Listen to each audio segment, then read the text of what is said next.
Well, welcome to the IGA Global Rally 2021. Now, this year, we're doing it digitally so that our partners from all over the world can watch. And unfortunately, we couldn't hold a physical rally.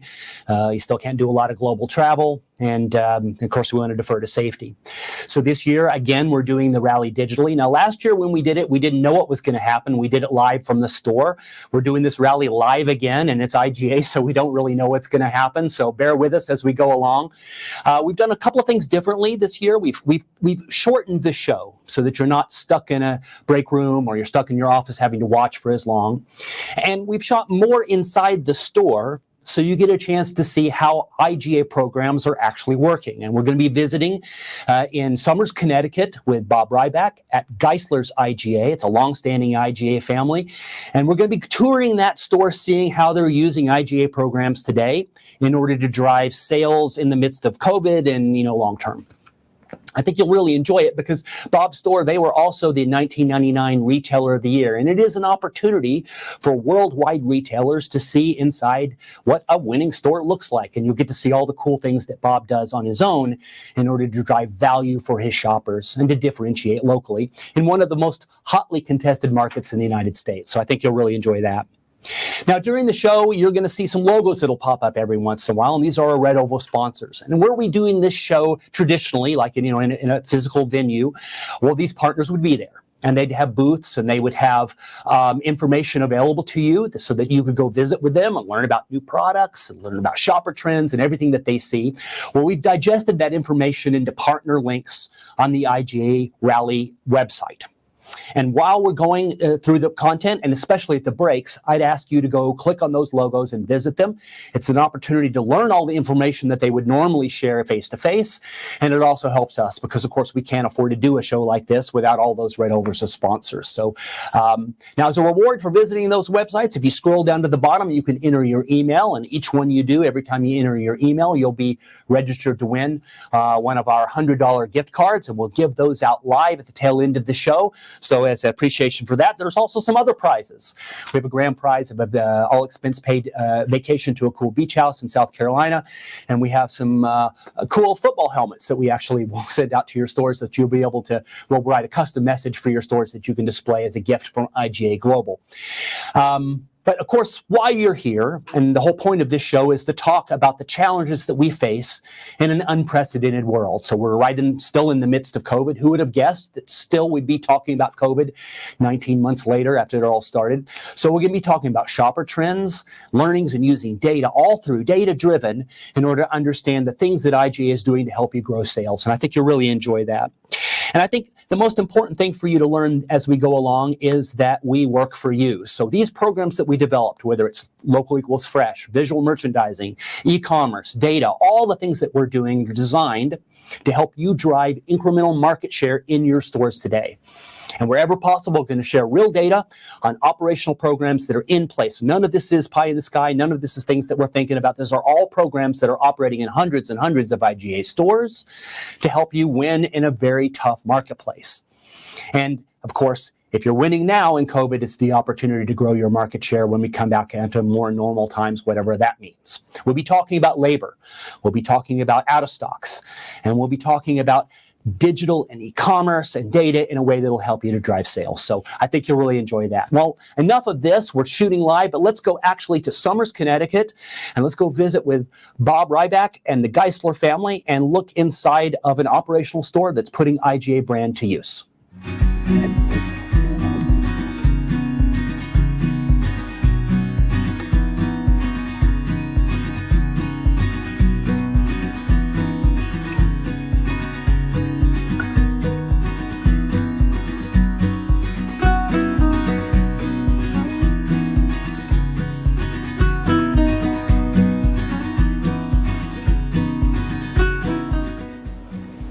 So as I promised, we're here in Somers, Connecticut, and I'm here with Bob Ryback, who's the president and CEO of Geissler's, a 7-store family-owned chain, and you're 4th generation now, right? That's right, John. So our company was started in 1923 by my great-grandfather, A.F. Geissler, and we are now into the 4th generation. So I'm running the company along with my brother and my 4 cousins. So I know that's you got cousins involved, you've got your brother involved, and yet they've entrusted you to run this chain. We're going to walk into this store and we're going to see why, because it's an absolutely beautiful store. And we are shooting live here this morning, so there's customers coming in and out, and who knows what's going to happen. But you're a great sport to let us come and do this. So, hey, tell me about your grandfather who started this, or great-grandfather. Great. Tell me about him and how you got started, and then talk a little bit about the area as well. Sure. So he started in 1923 with a small general store in the village of Broadbrook, which is in the next town over from here, and had my grandmother, who was an only child, married my grandfather, and they expanded the business out. When he passed away, my uncle took over, and him, along with his brother and two sisters, expanded further, building this store that we're here at today. And then a couple of years ago, they entrusted us with the company to take it to the next level, and hopefully for the next generation. That's so cool to see these legacy family businesses doing so well. And I am not kidding. It is an absolutely gorgeous store. It looks great on the outside. It looks great on the inside. So now the Geisslers, you have been operating under the Geisslers name. You've been in IGA now for a long time. It's cool to see that big IGA logo over there on the side. That's actually something relatively new, right? Yeah, so I think we became an IGA around 20 years ago when we moved to Bizzuto's as our wholesaler.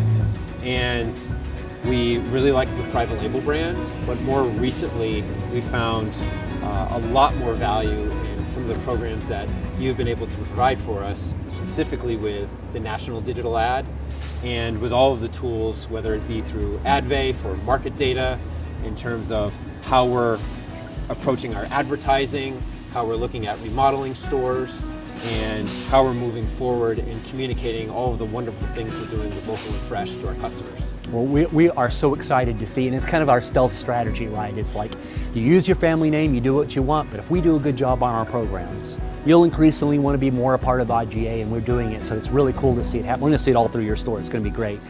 Talk about the community, though, because you're in a very competitive area. Yeah, so where we're standing right now, there is a Big Y, which is one of our main competitors, 5 miles in any direction, north, south, east, or west. And as you head towards the west, you'll also find Stop and Shops, Aldi's, Costco's, ShopRite's. So it's a tremendously competitive environment. In order to compete there, we really have to find an edge with store brand products, whether it be IGA private label or Geissler's private label, with signature items, whether it be our store-made hand-rolled meatballs or our store-cooked roast beef. And then also, where we found a great advantage is taking all those stories of local farmers, local producers of products, and really bringing those families closer to our customers' families with our family as the conduit. So family farmers, family producers, family retailers working together. This is a story that any shopper will love.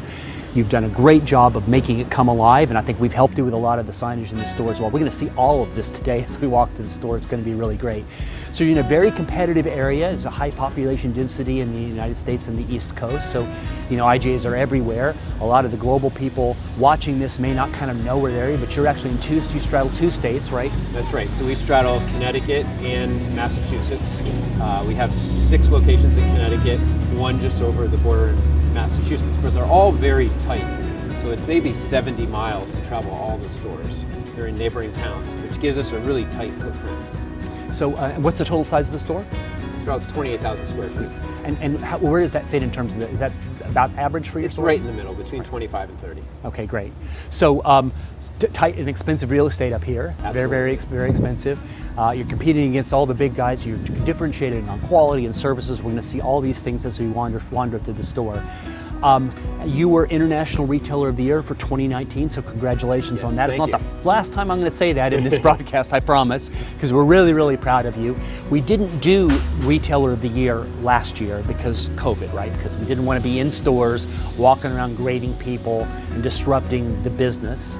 And we've even paused it again for this year. We're going to do a lighter weight version of it just so we don't get in the way of running the business. But your store is beautifully merchandised. You're in stock better than a lot of stores and big national chains that I've seen. Your people look great. I can't wait to show the audience what you're doing up here in Connecticut. So why don't we go inside? Yeah, let's take a look. Okay, cool.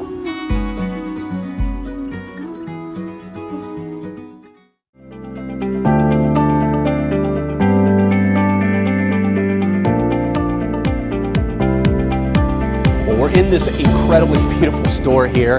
And again, Bob, thank you for letting us do that. It's early morning, so try to get into and out of your store before the rush. But I mean, the store looks great. It's beautifully merchandised, but based on yesterday's sale, if we wait too long, all this will be gone. So so your volume is obviously really high. So hey, we're standing in front of Apple's. Yep. And the reason why we're standing here is because of how much of a commitment you've made to this idea of local equals fresh. Now you actually go out, you meet with these producers, and you form a relationship with them. You actually film videos actually standing in their orchards or the farms, or right? Yeah, that's right. So we've taken the local equals fresh concept to another level. We've run with it, and we want to bring the farm to all of our customers. So I personally go there. We're talking with the farmers, with the producers of the products, and getting the whole story behind what they're growing. So in this instance, this is an 8th generation apple grower in the state of Connecticut, where it's extremely difficult to grow because land's expensive. The people harvesting the apples are, multi-generational pickers, migrant workers, and they've been coming, some of them for up to 25 years, to the same farm to pick. And it's just this fantastic story of how to grow something locally, and a family that's found a way to do it through multiple generations. So, every grocery store sells apples. Sure. An independent store can have a relationship with a small grower, and this product could be in your store, and it wouldn't be in a big national chain, right? Correct. And it's a massive advantage, and yet chances are the way most of our stores would have merchandised, most independents in general, not just IGA, right? You'd never know. You'd come in there, you'd be sitting there, and the shopper wouldn't know that story. They wouldn't know the quality. They wouldn't know the family legacy. The dollars stay in the marketplace unless we tell them. Exactly. So when we film those videos, we use all of our social media channels, Facebook, Instagram, YouTube, and then we also integrate those videos inside of our digital ad. So when a customer sees Rogers Apples on sale, we'll have the video right there that they can click on and learn more information. Okay, so we can actually show that here. Yeah, so that'd be great. what have the shopper comes in, and if they've already got the digital, they've done it once, they can subscribe, they can get it to them in their inbox. But if not, they can walk in, they can scan this QR code with their phone, and you just walk up to it, and it's that fast, and then you pop it up, and then there's the ad. And the ad pops up on the screen, and then you can scroll through it, so it's got all of your savings. And the shoppers will be able to see this when we're actually doing it. They'll see my phone in real time. But you can scroll down, and here's the Rogers Orchard video with you standing in the orchard talking to the family members. Exactly. And talking to them about, and then the story of the family is up here on the card. Right. So what we've done is taken something we probably always did. You probably always had this as a supplier. Sure. And we've romanced it in a way that lets the shopper participates in it and know the unique story. So now they'll know, if I want this quality product, Geissler's is the place that has it. No one else has it. So now you're not competing on price. You're competing on quality, which we do great, right? And then if they want to know more about the family farm, they can scan the QR code actually on the sign and learn just about their farm. They can see it in your promotions, and of course it's going to be pushed out to them. How cool is that? It's awesome. And we've gone one step further. We've actually created this Local Equals Fresh official grower hat. So when we go to the farms, we're now presenting these and actually making their team part of our family, and letting them know that we've worked to find the best local products, work out a great price for the farmer and for our customers, and make them an official partner. Well, so we know from the data that shoppers believe a local store is more likely to sell health and fresh food than the national chain. If we tell them about it, man, will sales come. So let's go ahead and walk over into the bakery now, and because you do it there too, so let's go do that. So now these look spectacular, and I'm very hungry. But all of this is fresh baked in the store? Yeah, so all of these pies, they're actually made locally and baked fresh in store daily. So the apple pie features apples that are grown locally. And we have these out here all the time. We use the Bake Fresh stickers to let people know. And then we've done the same thing here, where we've given them a little bit of the story and the QR code where they can go find out more. So I love it where you've taken the idea of local equals fresh and you've made it your own. So this is totally your idea. And this is it's really genius, because it's saying what I make is a private label brand, right? But we often take what we make in our store, whether you bakery or meat or whatever, and we just stick it in the same packaging as a national brand. Here you've taken just a tiny extra step. You branded it as Granny Geissler. Is that a real person? Or? So Grammy is what we called my grandmother. Okay. She was the matriarch of our family. and she used to make the best apple pies. So we got as close as we could. We wanted to give, the best quality product. The crust, I'll say, is maybe not quite as flaky as hers, but it's close, and something that she would be proud of. And then you put that we supply you the baked fresh everyday sticker on it. So it's the Correct. sticker and the brand. You put it in a more bit of a bakery style package versus the clamshells that any contract bakery would do. And all of a sudden you've got a differentiated product which tastes great, and the shopper will remember it's just basic branding, and it's so simple that any of our retail, no matter what you make, could do this kind of thing. And it brings our whole family story into it. Okay, so we're surrounded by local equals fresh signs. We got made fresh every day. All these signs all above us. We supply all this stuff to you, but you're doing exactly what we hoped, right? We hoped that the idea would generate enthusiasm, and you just make it your own. So the idea of having your own QR code, doing your own digital ad, all of it, it's really cool. So where should we go? Should we go to Why don't we check out some seasonal merchandise? Okay, let's do that. Yeah. Let's do that. So kind of with the same theme of made fresh daily, we make a lot of these items in store. I like to say this is the Bob in the morning before he's had his coffee cake, or Frankenstein. And we're doing a lot of different things for the fall season here. And I'll say 90% of what's in here is made fresh in store. We have our seasonal cake program, which we rotate out. Yeah. We have all of our birthday cakes, and then we try to do some fun stuff for the holidays. So not every retailer has the resources to do baking inside their store, but most of our stores do decoration. And I always say, don't be embarrassed by that. It's still, you have customized it. It's a unique experience. Go ahead and brand it. Exactly. Because the shopper wants something that's going to be cool and memorable. And the fact that it's baked in your store makes it a great tasting product, but it doesn't mean that you can't, even with a small operation, take some of these ideas and go forward. And I love the cakes made from scratch and all these things where you're actually telling the shopper what we do as opposed to making it invisible. Right. Doesn't get any better than that. It's pretty easy. Okay, should we go to... Why don't we check out some fresh made entrees? Okay, we can do... I love this department. This is my favorite right here.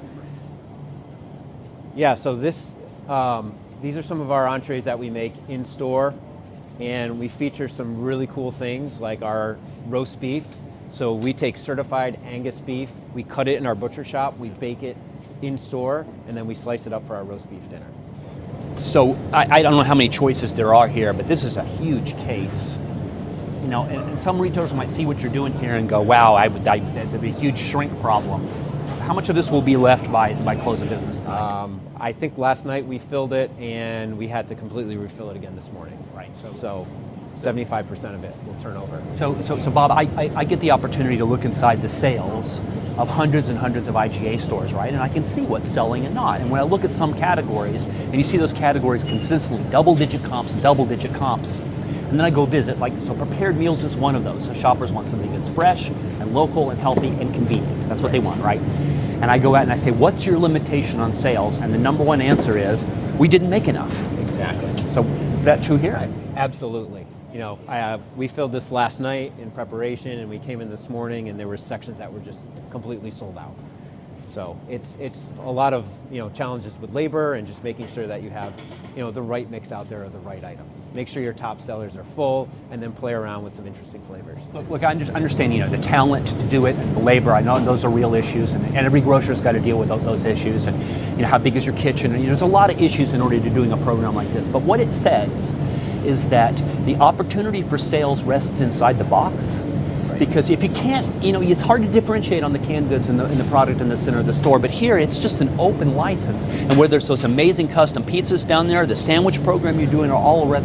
This is stuff that only we do, that the big chains don't, and the shoppers love us for it. Right, and you take a couple signature items that you're known for, like that store roast beef. We also slice it in our deli, and people get to know the quality of that. And it just makes it that much easier to differentiate yourself, and for your customers to find something that they really enjoy. So that's selling at $10. What kind of margin are you making on this product? Between 50 and 60. 50 and 60, yeah. There's not a lot of center store products with that kind of margin. So there's some other areas of the store where you can make a good margin on that. Should we go over to the produce? Check out produce. Okay, let's go do that.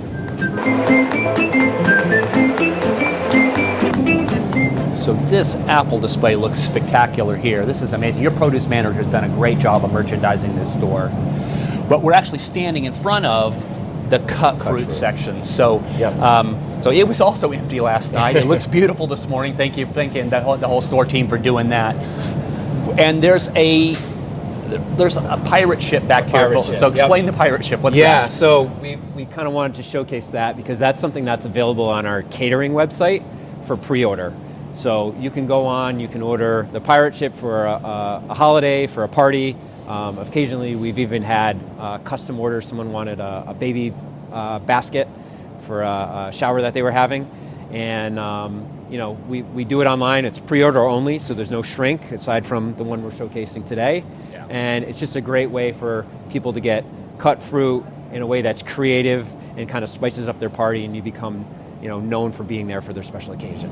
So cut fruit and veg are so interesting because you take an item that you would normally sell for $3, you cut it up and put it in a package, and you're selling it for, I don't know what the total delivered price of a watermelon is, but $10, $15 by the time it's probably done, right?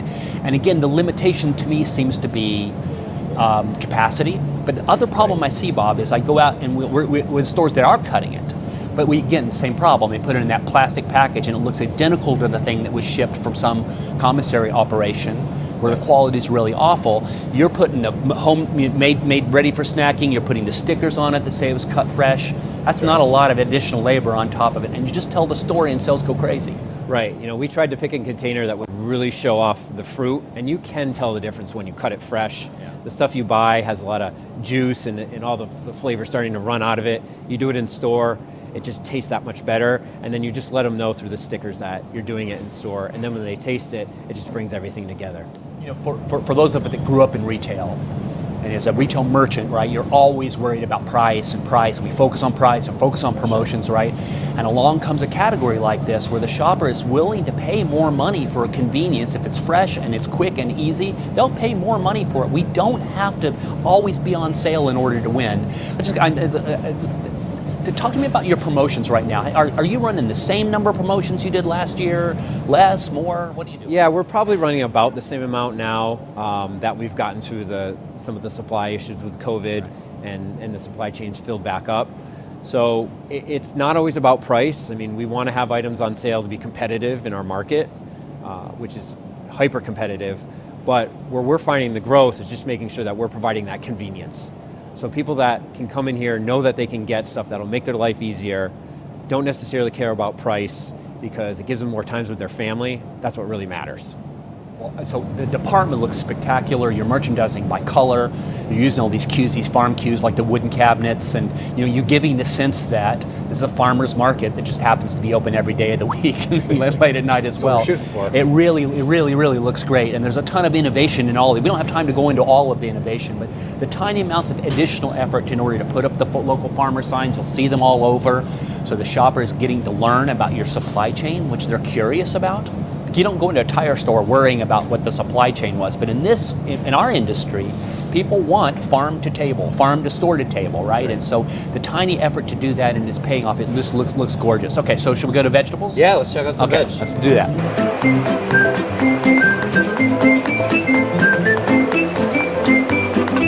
All right, so your team, I think, is probably a little stressed because some are a little camera shy, some maybe not be, but I've been really impressed by all the people that work for you. I mean, everyone seems really friendly. I'm watching their engagement with the shoppers, and the shoppers clearly love your team. So when this is all said and done, a virtual hug for the entire team for putting up with us.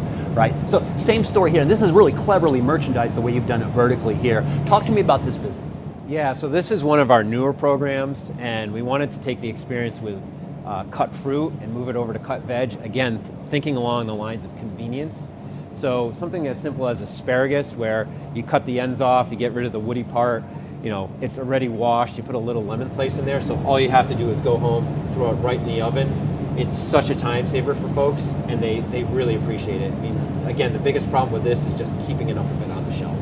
So what's the margin difference between selling it in the raw bundle and this?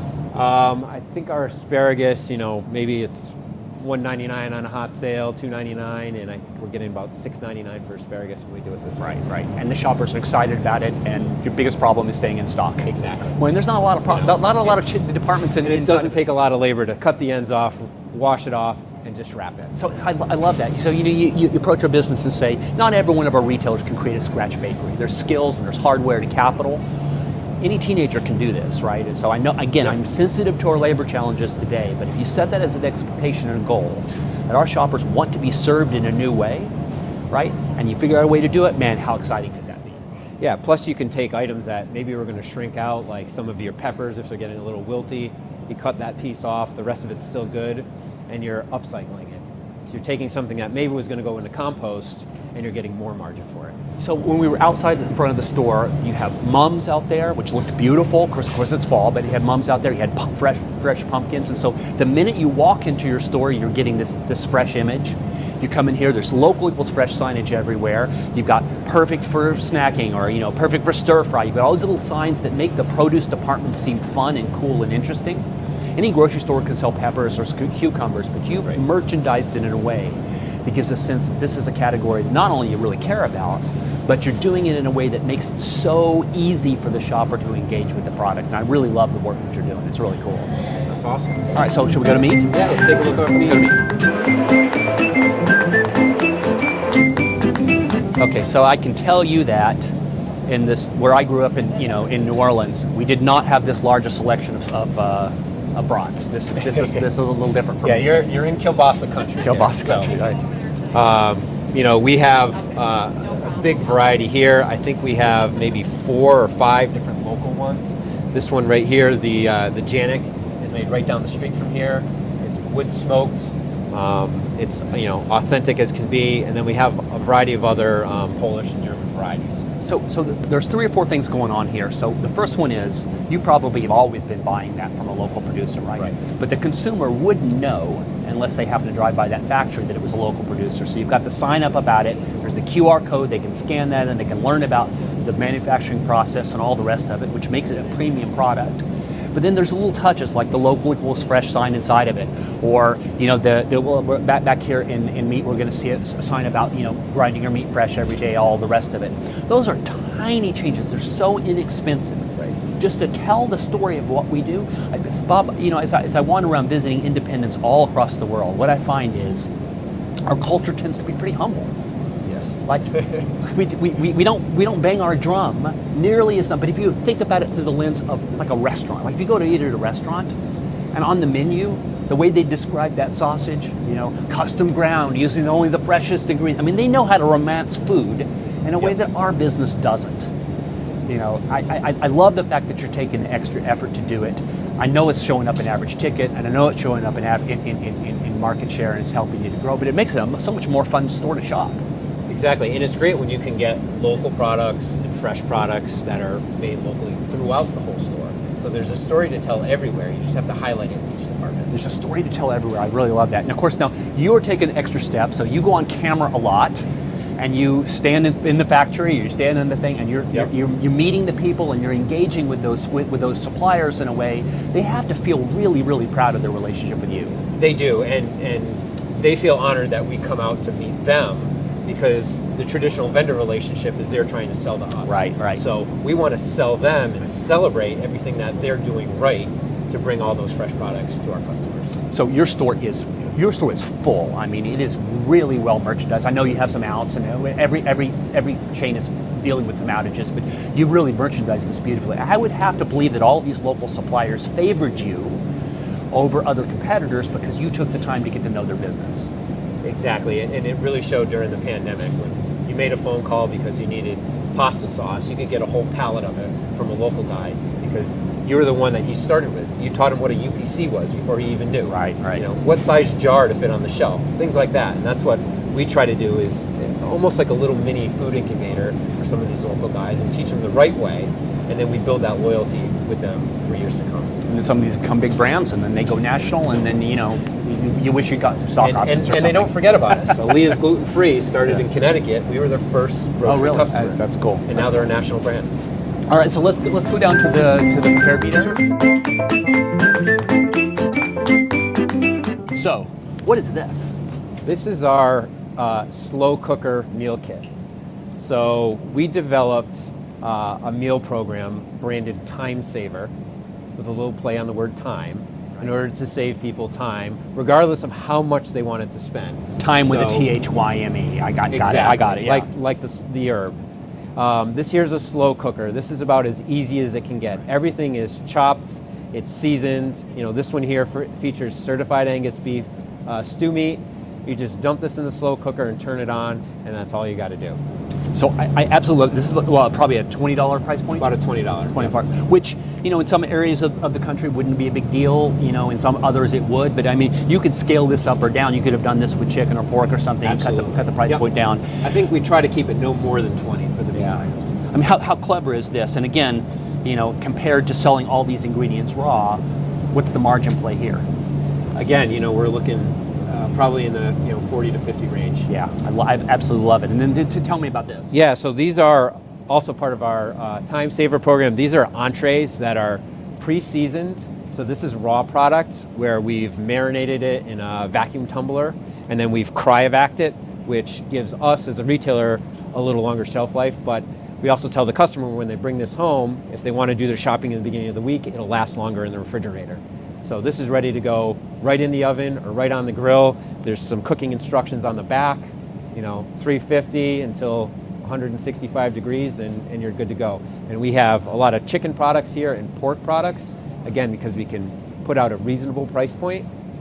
And there's a lot that you can do with marinades, kind of similar to the private label marinades we saw earlier. Well, so, I mean, if shopper tries it once, they love the product, they're always going to have to come back because it's a unique offering that you won't find at a Kroger or a Safeway or a Walmart. You're not going to find that there. And it's got the Geissler's name branded on it in a way that says you're proud of it, which is awesome. Exactly. And there's an opportunity for so much innovation. And I would think that someone who is, working in a meat department, working in the produce department, there's an opportunity for creativity here. I mean, you let them go, right? Sure. I mean, we have a couple people that work on these, and every once in a while they're coming up with new recipes and things they want to try. We do a tasting of it, and if we think it's good enough to roll out to our customers, we'll try it. And then we rotate items too. So we'll feature one item to 3 items per week in our weekly ad, and in the digital ad we'll include a video. It's usually myself in the kitchen saying, hi, I'm Bob from Geissler's. Try this. Here's why. And just give them a little bit more background about what it is, how they can make a quick and easy meal by grabbing some sides, maybe from our deli, and make their life easier. So, there are some people who are naturally outgoing and love to be on camera and love to do that, and then there are some that might be a little more reticent to do all the video work. But you've stepped into this big, what's it been like to be a social media celebrity? It actually got started during the pandemic with some simple Facebook videos saying, hey, we have meat in our meat department, because we went out and sourced it from wherever we could find it. And it was more of an informational thing. And then I became comfortable in front of the camera.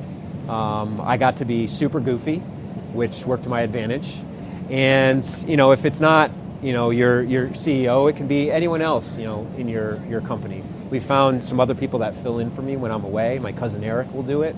And it kind of becomes a fun thing because people want to know, who's going to be in the weekly video this week. And it gives them a little insight into our lives and makes that family connection even tighter.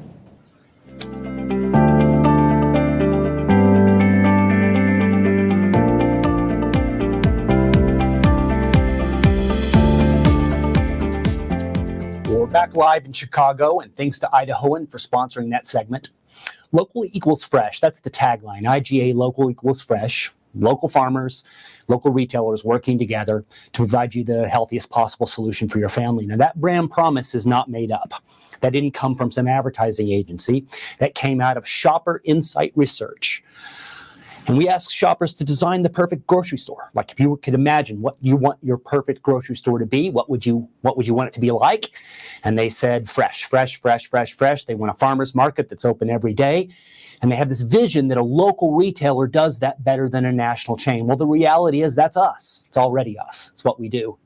And so all the signage that you see in the store there, all that visual merchandising, that's available as a kit. So any retailer can just order it.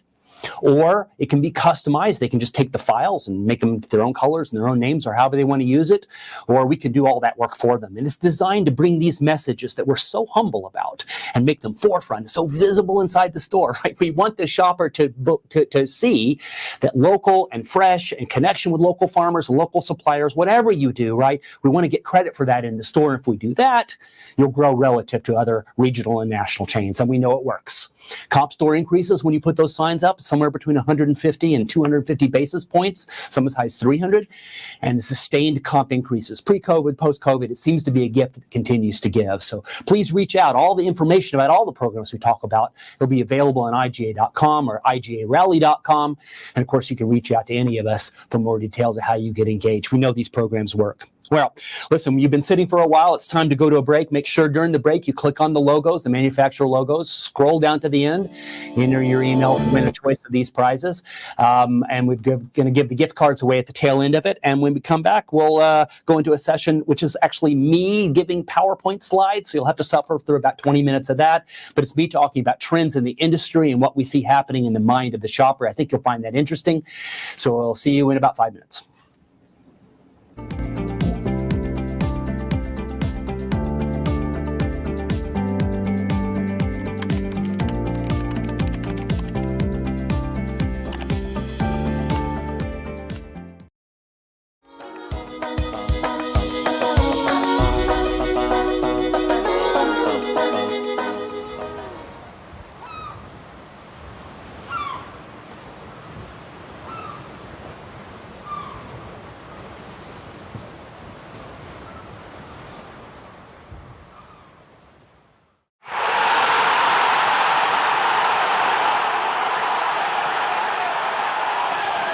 He's on the 30-yard line, the 20, the 10, touchdown!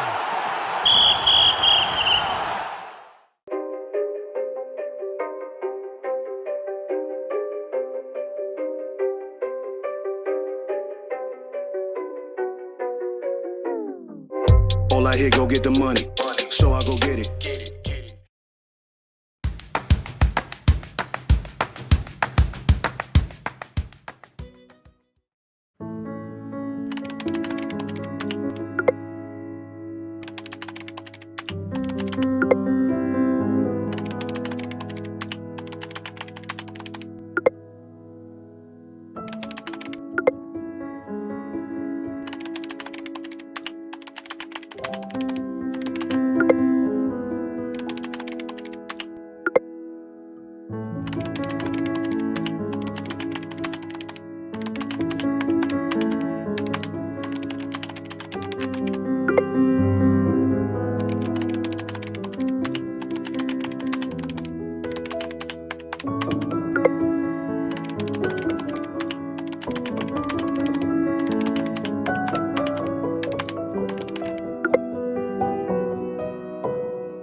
Well, welcome to the IGA Digital Rally for 2021, and I'm shooting live inside the Geissler store here in Connecticut. And this will be the only formal presentation with slides and things that you'll have to sit through. What we really want to do is show you the IGA programs in use inside a real operating store. And so most of today's broadcast is actually going to be in the aisles, and we'll be right there seeing how these programs work. We'll do a few cutaways to the studio in Chicago so that some of the other speakers can talk. And this is all a promise to Bob so that we don't disrupt his store and turn our global rally broadcast into a major disruption for here in the store in the midst of all the sales we got going on. The presentation today is really about what's going on in the minds of the shopper, and we're going to look at data from around the world that'll help us understand how consumers are thinking about the decisions they make, where they're going to shop for groceries, how they're going to feed their family. All these decisions that they have to make on a daily basis. I'm going to reveal that through some data that I think will help you to formulate a strategy for going forward with shoppers during COVID, and then once this is all ancient history, we'll be able to use that data to inform a strategy to take care of shoppers in the long run. Now, the first thing is some really great news, right? So COVID has been great for the grocery business. I hate to say it that way, but it has. In the beginning, restaurants shut down and shoppers were forced to come into their grocery stores in order to feed their family. Today, most of those are open and they can go back into the marketplace, but they still continue to shop in our channel. And it's reflected in sales. IGA will have this second year of incredible sales increases. I'm predicting that we'll be somewhere around $43 billion in US dollars, sales globally. Right. It's unimaginable that a 100-year-old chain started in the U.S. now is a $43 billion global chain. It's the biggest chain that no one sort of knows anything about. And of course, that's IGA's job to make sure brands realize how big we're getting and how much we're growing. And we're adding stores too. We'll add a new chain in China. We've got some new stores in the Caribbean. Hopefully Puerto Rico comes online before the end of the year. But one of the biggest positive news is the growth domestically. So IGA will have, yet again, one of the largest growth of net new stores coming into the IGA franchise in the history of the chain. And we're predicting the same thing will happen again for next year. With this chart actually goes off the chart. We're predicting we're going to get close to 1,300 stores in the U.S. before next year is over with. Who would imagine that this, IGA 100-year-old, traditional business would be the fastest growing grocery chain in the United States? Well, obviously there's something happening here because more shoppers are coming in. We're positively comping and lapping last year's amazing positive comps, domestically and globally. But we're also adding new franchises, these new family businesses coming into the chain. So obviously we're doing a lot of cool things right. But that's also a brand story because we got more brands that are participating with IGA than ever before. We have a relationship with brands where we call them strategic partners, red oval partners. And this is where the brand comes in. We exchange data. We work with their shopper marketing teams and their research teams to understand the market and trends. And we use that data then to inform all the business decisions that we make on your behalf. And we have the national digital ad, which today is reaching over 50 million shoppers, up from 0 just a few years ago. It's one of the largest media products in all of North America for any grocery chain, rivaling some of the biggest regional chains like a Publix or a Hy-Vee. And by the time we do this broadcast again, we'll be the biggest media property in the United States, even bigger than Kroger or Safeway. Isn't that incredible that we're able to reach that many shoppers? But of course, media impressions and brands becoming strategic partners, that doesn't mean a lot. If you look at the chart on the screen, you'll see over there on the left the savings to IGA shoppers. And this is where brands are investing with IGA. These are national dollars coming into the chain, where they've decided that the independent segment, and IGA specifically, is a place where they want to invest. Millions of dollars being deployed against our shoppers that historically were only available to a Target, or to a Kroger, or to a Safeway, maybe a Publix. As we cobble together all the collective and disparate communities that we serve, and these family businesses, independents with a capital I, right? When we act as a national chain, we bring the power of everything we do to brands respond, and they're investing like they never have before. And all that's great news. But of course, it's all happening in the midst of, the craziest period in my adult life, and probably all of our business lives. We'll never see anything like this ever again. In the backdrop of a global pandemic and sort of every kind of change you can possibly imagine, we're all having to figure out what normal looks like. We're having to figure out how we change the way we operate our stores. And this isn't just about the United States. This is true in every market, whether it's in China, in Australia, in the Caribbean, in Fiji, Tonga, Canada. It doesn't matter. It's fascinating. IGA is a global chain. You know, global businesses have, you know, they operate so differently, and yet we don't. If you were to get all these entrepreneurs from all these companies together into the same room, and if language weren't a barrier, and to say what keeps you up at night right now, no matter where these stores are, they'd be saying the same thing. Where am I going to get workers to come in and work in my store? How do I take care of my associates and my managers who are burning out? How do I keep in stock in the midst of global supply chain disruption? How do I manage pricing in an environment where prices are rising? And how am I going to take care of low-income shoppers if inflation gets out of control? And all the issues that we face here in the United States, I think you'd find those would be common in every single market that we serve. Well, in that environment, right, in the midst of this, you know, global pressure and global disruption, right, it shows up in our stores in overt ways. Who would have guessed a year later we'd be talking out of stocks? Last year it was toilet paper. This year it's cat food and kitty litter. I don't know what that means about, you know, out of stocks, and I have no idea what that means. But we live in an environment where the things that should be predictable are not. And if the truck is showing up at the back door 60, 70, 80% complete, when we're used to 98% complete, that means we have to figure out new ways to adjust our ordering practices and be more nimble on shelf in order to keep in stock. We've got to work very closely with our wholesalers and our manufacturers to make sure what's available is getting into the supply chain. And we have to do that in an environment where our shoppers are upset. It seems like everybody's angry right now, whether they're angry about masks or they're angry about having to, you know, wear a mask on an airplane. I mean, there's more airplane rage incidents going on today than ever in the history of the company.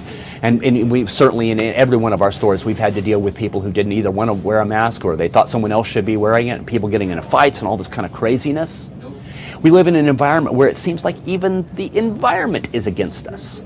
So whether it's hurricanes or there's natural disasters, it's fires out in California or in Australia or in communities that don't normally have fires, or, you know, whether it's the terrible things that are happening in some of the poorest communities all around the globe. It does feel like a world in which, in every possible way you move, something disastrous is going on. And we could talk about politics, which I don't want to talk about. We could talk about inflation. We could talk about supply chain disruption. And we can also talk about the labor shortage. There's probably no bigger issue that faces an independent than how do you keep your store staffed? And when the store isn't staffed, the pressure on your supervisors and your store managers is intense. And we get burned out.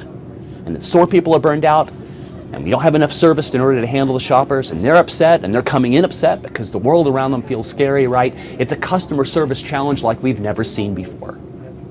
And right now you can get away with reducing store hours, or you can get away with saying, you know, we're short-staffed, so be patient with us. But shoppers' patience will run out quickly, which means the challenge for a chain like IGA, like Independence, where we exist, our entire brand promise is based around great customer service. It's a more existential challenge to us than it would to be some impersonal national chain. And then all of that, all this crazy stuff is going on, and then you've got this, you know, the threat of cybercrime. Our country is under attack by cyber criminals, organized crime backed up by countries that are out to disrupt our economic system in the United States today. And the threat is not, you know, it's not just pipelines, or it's not just, you know, big business. Local community police stations, local hospitals, and local grocery stores are under attack too.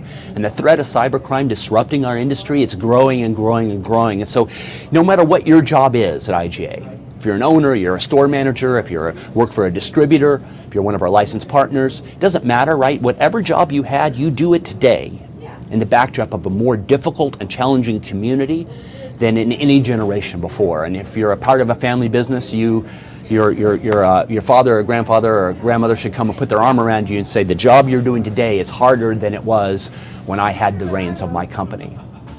So no matter where all these threats are, you know, the question is, when is it all going to end? I love this picture of this kid. When does it all come to an end? I think for us as business leaders, it's a dangerous question. because it presumes that somehow the stresses that affect our business will magically go away, and it'll get back to a golden and an easier area to run the stores. And I'd ask you to reflect on the past, because the reality is that no matter what we've faced, whether it was Walmart 25, 30 years ago, or there was the growth of the dollar chains, or whether now it's Amazon, or whatever external factors that we face, every year is always the hardest year. And the challenge that we have to do as business leaders is to presume that this is the new normal. And if I have to deal with labor challenges, then I got to have a better mousetrap to attract new people. And if I've got to deal with supply chain reduction or disruption, I've got to be a much closer partner with my wholesaler and the fastest one into their inventory, and I ought to be working that system as best I can. And if I've got shoppers coming in that are stressed, then I've got to rethink my customer service proposition so that we're the easiest and the safest and most convenient way to shop. And if I do all of those things, the good news about all of this bad news, the good news is that the chains that redirect themselves to de-risk shopping are the ones that grow share in a crisis. All right, so the backdrop of COVID, we've got all of this uncertainty going on. You can use data to study the stress levels of shoppers. And if you'd seen this slide that I do, all these stress studies, that what's the stress psyche of the consumer in your local marketplace, if you look at this, the red is getting bigger. And what that means is shoppers walk into our store more worried about everything in their world. They're coming in looking for a partner that can help them. And it shows up in data like this. So if you say, in this current environment, how are you changing your shopper behavior when you're afraid about the environment and world and COVID and the out of stocks and all the rest of it? And what shoppers say when they're stressed, when shopper confidence declines, they change their shopping behavior, and this is good for the independent channel. What they do is they readjust their thinking to brands they trust. When people are stressed, they go to brands they trust. And this is great for a chain like IGA, where our quality and our family and our local propositions make us not only less impersonal than a big national chain, but also more trustworthy in their minds. And I'll show you that data in a second. Right. Now, the other factor we have, if you think about our job as marketers, we have to figure out how to market to consumers, but we now have to figure out how to market to prospective employees.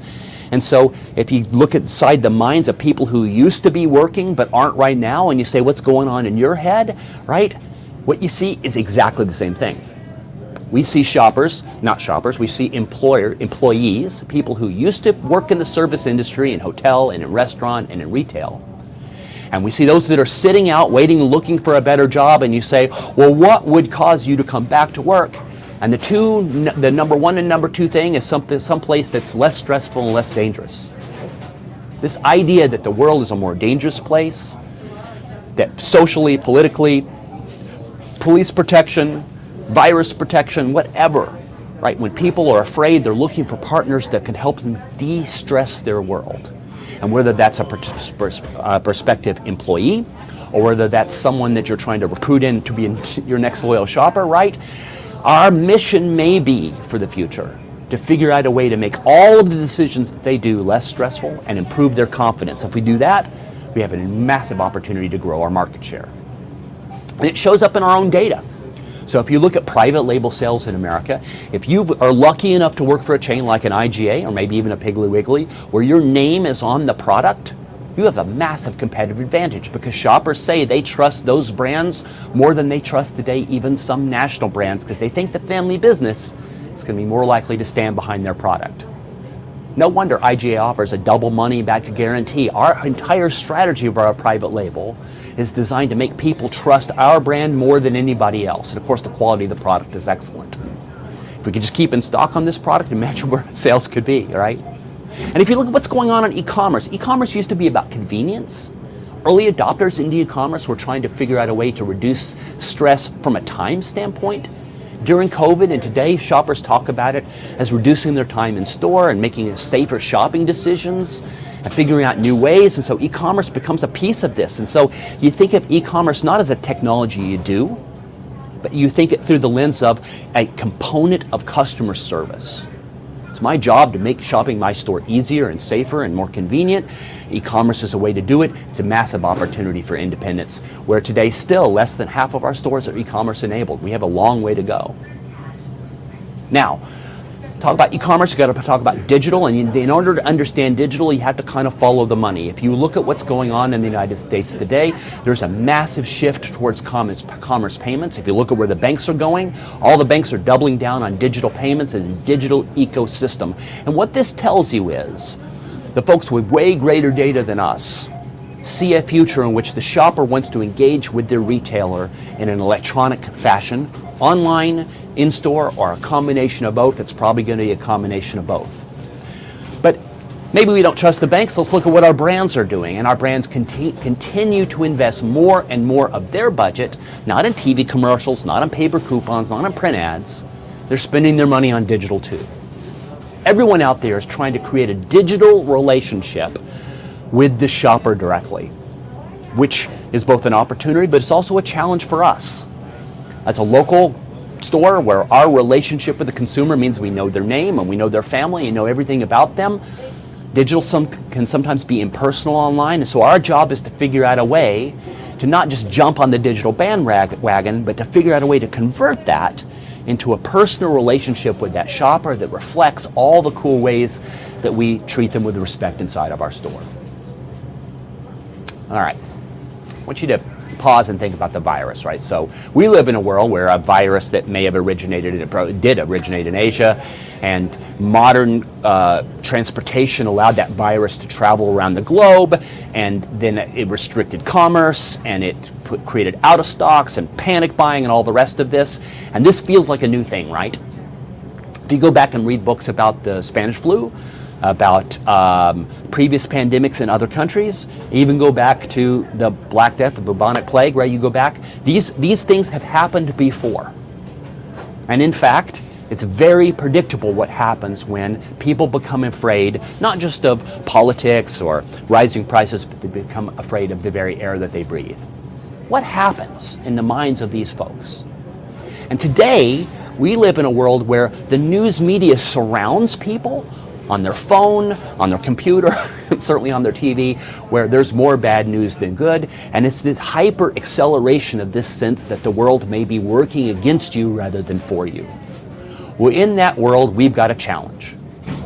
And so we can step up to that challenge, and we can change the way we market, and we do maybe 4 or 5 simple things inside of our store. And if we do those, we actually have a massive opportunity to create a more powerful and long-lasting relationship with the shopper. When shoppers are afraid, whoever steps in and serves them will see a massive increase in their shopper loyalty. And that's the environment we're in today. So then what do you do, right? So I've listed some insights here. I'm going to go through each one of these and talk about what you do. Given this insight about shopper behavior, what should we do? And the first one is, listening to the shopper in a new, more valuable way.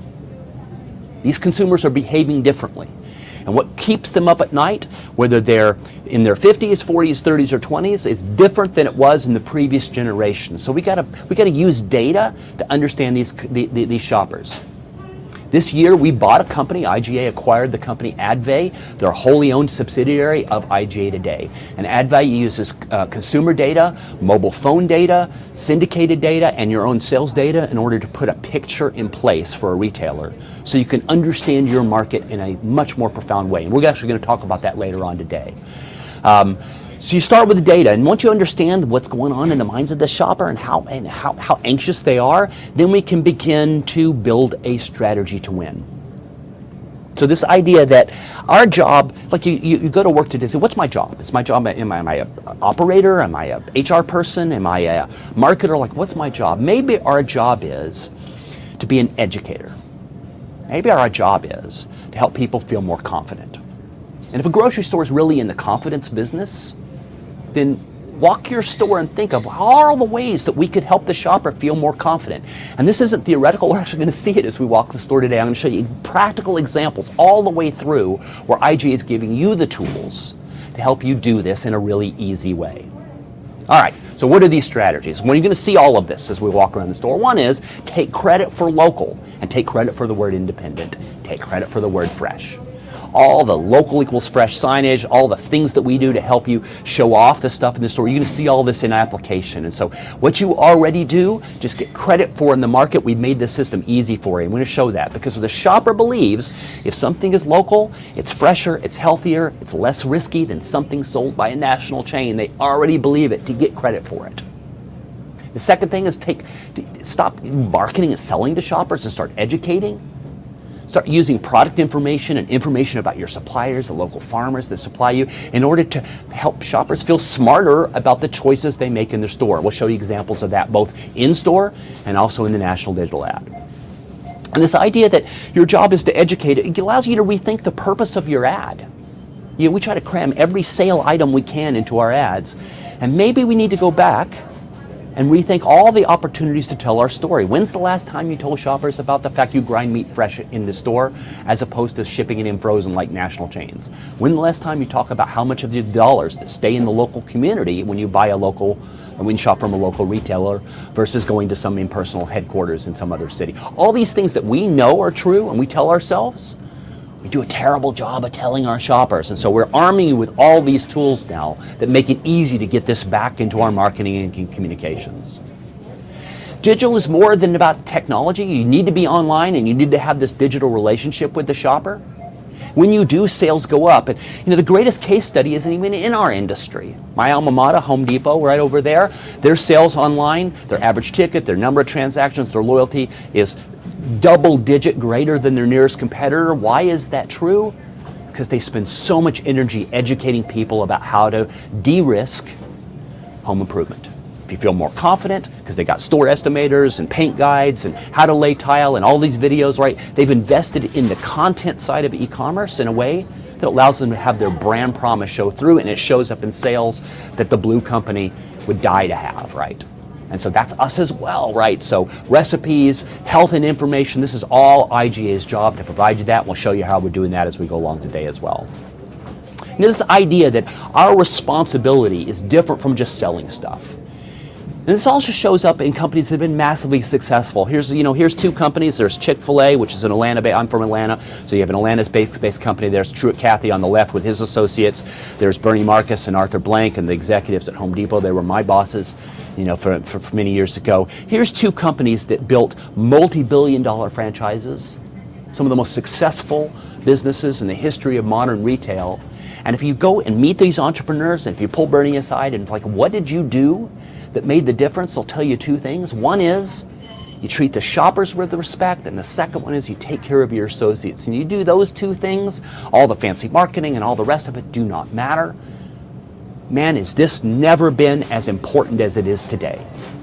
Because in an environment where both the shoppers and our own associates are stressed, we have a responsibility as owners and as leaders in order to figure out a way to make their world feel more confident. If we do that, we can win. Now, I want to talk a little bit about this. So why aren't service workers coming back to work? I told you that we had some of that data before. A lot of these people are out there looking for a better job. Everyone wants to make more money, but there's this fear of COVID that will eventually going away. I'm not so interested in that. I'm really more interested in why do people flee retail? Why do people go? Because the cost of recruiting, it's very, very expensive. The opportunity for retention is where you really rock inside of a retail chain. Our turnover in the independent segment in an IGA is half of the turnover that you would see in a national chain, but still the cost of turnover is high. If you compare retail to other industries, you'll see that we have more than double the turnover of other kinds of service-based businesses, which means work in retail is hard. We all know that. Why do we have the turnover in retail that we do? Well, it's the relationship with the first-line supervisor and their store managers. We have a problem in retail, which is we promote people who are good at their job into management slots, but we don't do a lot of management and development training. And for those of us that came up in an environment where people yelled and screamed at you, which is, of course, my first job in a grocery store, I got yelled at every day, right? We come up with that. Those leadership techniques that may have in the way we were trained do not work in an environment where workers can find any job that they want and probably get a hiring bonus. We have to modernize the way we train people. And the good news, IGA's got these programs for you. We've got an entire program called Way to Care. And we want you to take advantage of these programs, because if we can help your sales associates feel more confident about their job, they'll recruit their friends. If you can train your first-line supervisors and managers how to be better bosses, they'll be happier in the role and they'll be less stressed as well. And you know what? Sales go up.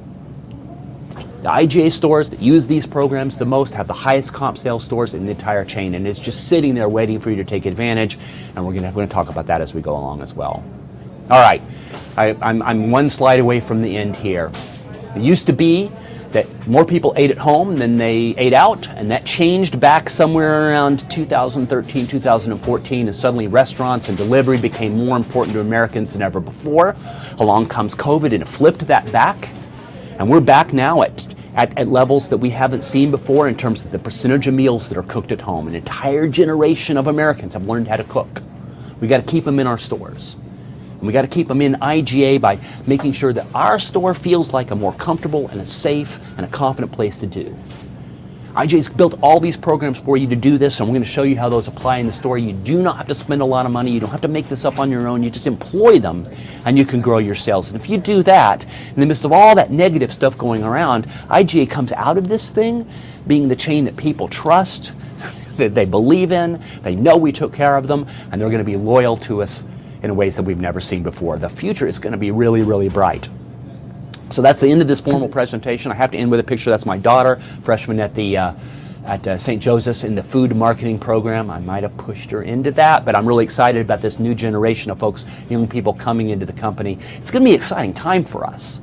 More IGA stores coming into the franchise, growing sales, flush with cash that allows us to reinvest in the physical plant, and all these programs that we've got that are working overall. Boy, what an exciting year once COVID's behind us.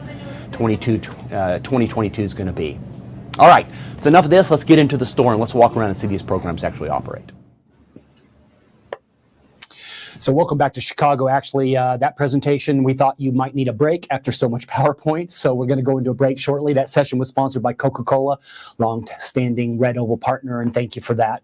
Hey, remember there's a whole Q&A channel here, so you can ask questions as it goes along, or you can give comments or feedback, and make sure you take advantage of that. And at the tail end of the presentation, I'll come back of the show. I'll try to answer as many questions as we can, and anything we don't have time for, we'll answer and then post them up when the show it gets completely posted. Also, remember each of these segments will stay up for a long time. So all of the vendor pages and each of these segments as we go along, they'll be posted and visible on IGA.com. So if there's associates in your store or people, the manufacturers or the wholesalers that should have seen this but couldn't, they'll be able to watch it later. And we know from last year that we had a lot of viewers that went on for weeks, literally weeks after the show. So that suggests that we had some good content that was worthy of sharing. All right, we're about to go into a break. This break is sponsored by Chobani. And so let's go for a 4-minute break, and we'll be right back and go visit those manufacturer pages.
He's on the 30-yard line. The 20, the 10, touchdown!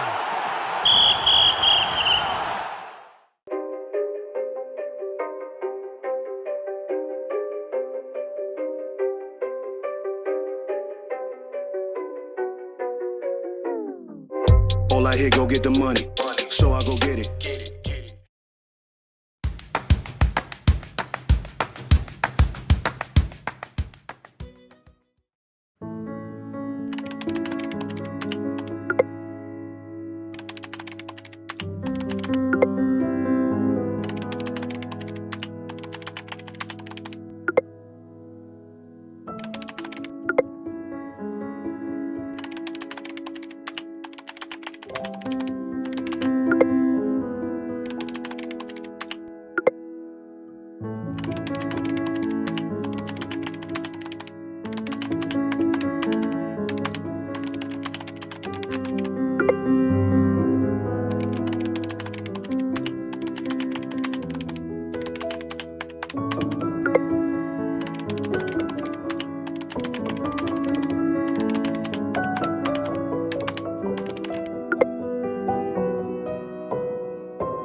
thank you for going on the manufacturer pages and scrolling through that content. And remember, you got a chance to win $100 gift cards.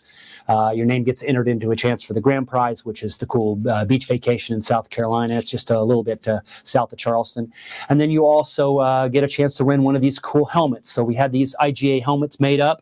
They are in black and red, which is the Falcons colors. I'm sorry about that, but they are also IGA's colors. And what we'll do is Mark or I, whoever you want, we'll sign it with a note to the stores congratulating them on being a part of the IGA as a gift from IGA Global. So it's kind of a fun prize, and we'll give those away. And we're going to give those away actually at the end of the show live. So make sure that you're doing it. And remember that all those pages, all that content will stay up, so you'll have a chance to read it. And we'll even give some away later on in the week. For people who didn't get a chance to watch the broadcast, we're going to give a second set of gift cards away for that, so that everybody who gets a chance to watch the show has a chance to win. We're going to talk about e-commerce now. And before we go into the stores, just a couple of thoughts on e-commerce. So during COVID, we believe that there was about a 4-year acceleration of e-commerce adoption in the United States. That if COVID had not happened, well, we would not have seen the kind of engagement and trial in e-commerce in the grocery segment that we have seen, in the last 18 months. And there's a big spike of it early on when shoppers did not know how safe it was to go out, and that's moderated a little bit, but we continue to see growth. Where does e-commerce go from here? And what is likely to happen? Well, the good news about being a part of IGA Global is that we can look at other markets around the world that have been committed to e-commerce longer and have more mature operations. And if you look at some of our stores in the Far East, in Malaysia or China, if you look at some of our stores in Europe, where they've been on the path towards e-commerce longer than we have here in the United States, what do you see? Well, there's 3 things. The first one is that when e-commerce launches, there's this really critical but very difficult phase where you have to educate shoppers that you have a new service. And you can't just put the signs up and think it's done. You have to constantly reinforce it, because you're having to educate people who have a habit of shopping one way, that there's a net new way to try. And so you have to have stickers on the associates or buttons that say, try e-commerce. And you have to do programs in your store with free delivery or some free item in order to get them to try it. And you have to set up tables to get them with their account set up. And you have to kind of work this, because they're not used to thinking about your local store as being digitally enabled. There's a second phase, and this is where you become a little bit more mature and you start to integrate your marketing. So what you're doing online and in-store, and you're running cross promotions, and the shopper begins to form this relationship with you. And that phase is actually quite fun, but you have to work it too. You have to build it into your marketing strategy. I think a lot of retailers out there think, well, I got the technology launched, here we go. Well, no, you've got to integrate that in a way that moves forward. And the good news is that IGA has programs to help you do that. The third phase is at maturity. And this is where the content on your website is more than just boxes, right? It's more than just items. Anyone can throw items up on sale. What differentiates you is your ability to take your local brand promise and wrap that content with all the things that you do locally. So stories about how you give back to the community, recipes, nutritional information to help shoppers make smarter choices if they're gluten-free or they're kind of cut down on sugar or whatever. And all that content might be expensive for a single store retailer to do. The good news is the IGA supplies it. We've got an entire content strategy here to arm you with all of that information so that your website, you can get to that third phase very, very quickly. So even a retailer like Geissler, so we're going to go in store in here in just a second and see what he's doing on e-commerce. He's actually started before COVID, so it'll be a good case study of how he's using e-commerce today. But we can accelerate you towards the more mature phase by being a good partner and helping you, regardless who your technology partner is. That content's really critical and making sure that you look differentiated online the way you do in your service proposition in the store, and it's a way to accelerate sales. All right, with that, so this next session, this is sponsored by Bimbo Bakeries. Say that 3 times fast. We're glad to have them as a sponsor. Let's go back into the summer store and talk about e-commerce.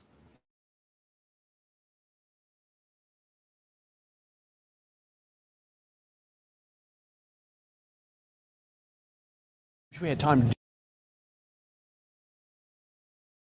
do it in every single aisle, but now we get to talk about e-commerce. So e-commerce, well, it came out of nowhere. All of a sudden, 4 years of growth of e-commerce get concentrated into a few months. When did you first launch into e-commerce? So we first launched into e-commerce in the 90s. We were one of the first customers of My Web Grocer. Right. So we've been doing it for quite a long time. But we took a big leap, actually, right in the middle of COVID, jumping on to the Rosie platform. Right. And that kind of revolutionized the way we did it. So we had been looking for a partner for a while, and when COVID came along, we didn't have a lot of time left to vet somebody. We had a good relationship with them, and we jumped onto their platform. So now you pull and stage in store, and you deliver as well, correct? Correct. We have our own fleet of refrigerated vans, which is a little competitive edge because some of the other guys just use a big box truck, so we actually promote that. And then we promote the fact that your friends and your neighbors are the ones that are picking your order. So you get the same quality of produce and meat that you would expect if you picked it out yourself. So does the shopper get a notice in advance of who's picking it, and do they know who their shopper is? They don't always notice who they're picking it, but if they start ordering from the same store, they get to know their delivery driver. Right. Or they get to know the person that's bringing it out to their So car. I love it because it's a way of taking this dilemma of, as things digitize, how do we keep our customer service and our quality image going forward? And those extra steps really do make it. Now, the shopper comes up, they see this end cap, we've got all these signs. Of course, it's keyed to whatever the retailer's website. We don't care who they use, right? Fresh Shop is our strategic partner, but they could be on Rosie, they could be on anybody. We'll supply the content, and then the shopper can sign up to it just by doing this QR code here, just like the digital ad we did earlier. And as I talk here, it's going to come up. Now, IGA provides content, we give you recipes, you can use it, not use it. But you do all this, a lot of content in and around it, just like you're doing in all of your social media. That's right. Yeah. So you've taken that extra step. Yeah, we have. We've created our own content just to inform our customers about all the services we offer online. Now, do you charge for delivery? We do charge for delivery. And so how much are you charging for delivery? That's a better question. $9.95. $10. And any pushback on the shopper on that? No, not really. And then we charge $5 for pickup. You charge $5 for pickup, $9 on delivery. And then we promo code the heck out of it. So the if shopper people want to try, they can get a promo code, they get their first 4 pickups, and even if they want their first 4 deliveries for free. And by then, we think we've developed some kind of pattern with them. And we got your store manager ready to go. So shall we bring Amy on? Yeah, let's bring Amy in. So Amy, if you could come on and join us here on camera. So first off, thank you for letting us be in your store. You're And your welcome. store Thank looks you. awesome. Thank It you. looks so good. So tell us about the e-commerce process. How do you handle that? How do we handle it? We will go and get our computer. We bring up the order. We usually go through to see where the produce is, the meat, the deli. We always pick the freshest stuff for them. We bag it as we go, so we'll go down the aisles, scan the product, put it in the bag, and then once we're done, if there's any questions for our customers, we will give them a call, see if they want to substitute something, if we don't have the product, or if there's anything else that they would like. And then as long as everything is all set, we will bill out the order. We will put the order in the coolers, and then the customers will come in and text us when they're in our spot, and then we'll go and bring the order out for So them. you actually bring it out to the car. Yes, for we them. do. That's And right. we put it in their trunk for them or wherever they would like it. So what's that like now, having a new kind of labor thing to manage in the store? You've got a group of people whose job it is to pick and stage all this product. Yes, it is a little hard, but we do manage to do it every day, whether if it's one of our shoppers or a manager that is doing it. And then at nighttime, we usually have our baggers that will bring out the orders to the customers. So everybody's a big team effort and everybody's included, so they all help out. So do you get when you talk to the shoppers about how satisfied they are with the product, because you're getting really instant feedback, right? Yes. And I'm sure a lot of shoppers were concerned that the quality of the cut meat wouldn't be what they chose, or maybe the quality of the produce. What's the shopper feedback been like? The shopper feedback is pretty good because it's, we pride on giving them the freshest product that we can possibly give them. We sit in an environment where the judgment I make on behalf of someone else on the quality of what banana they would like. I mean, how do you make that choice, right? Yes, if it's something that I would eat or give to my family, then they would be satisfied to take the product that I am willing to give my family. That is how I try to do it. If I'm going to sit and eat the steak or eat the produce and enjoy it, then I know my customer is going to enjoy it. So I love that, because that just fits right with the IGA promise, right? Yes, absolutely. And if we take care of people the way we would take care of our own family, it's going to rock. Yep. Yes, it is. That's because I take care of my employees and my customers like they're my family. Well, you should be exceedingly proud of Yes, the store. We're proud to have you as part of IGA. It's awesome. We love the Geissler stores. And Amy, thank you for everything you're doing and letting us be in the store today. Thank you for coming. Awesome. Thank you so much. Thank you. Welcome back. Thank you, Amy, for doing that demo. And if you noticed that red car pull up at the end of that demo, that was actually her bringing my e-commerce order out. It was a bunch of donuts. Just don't tell anybody.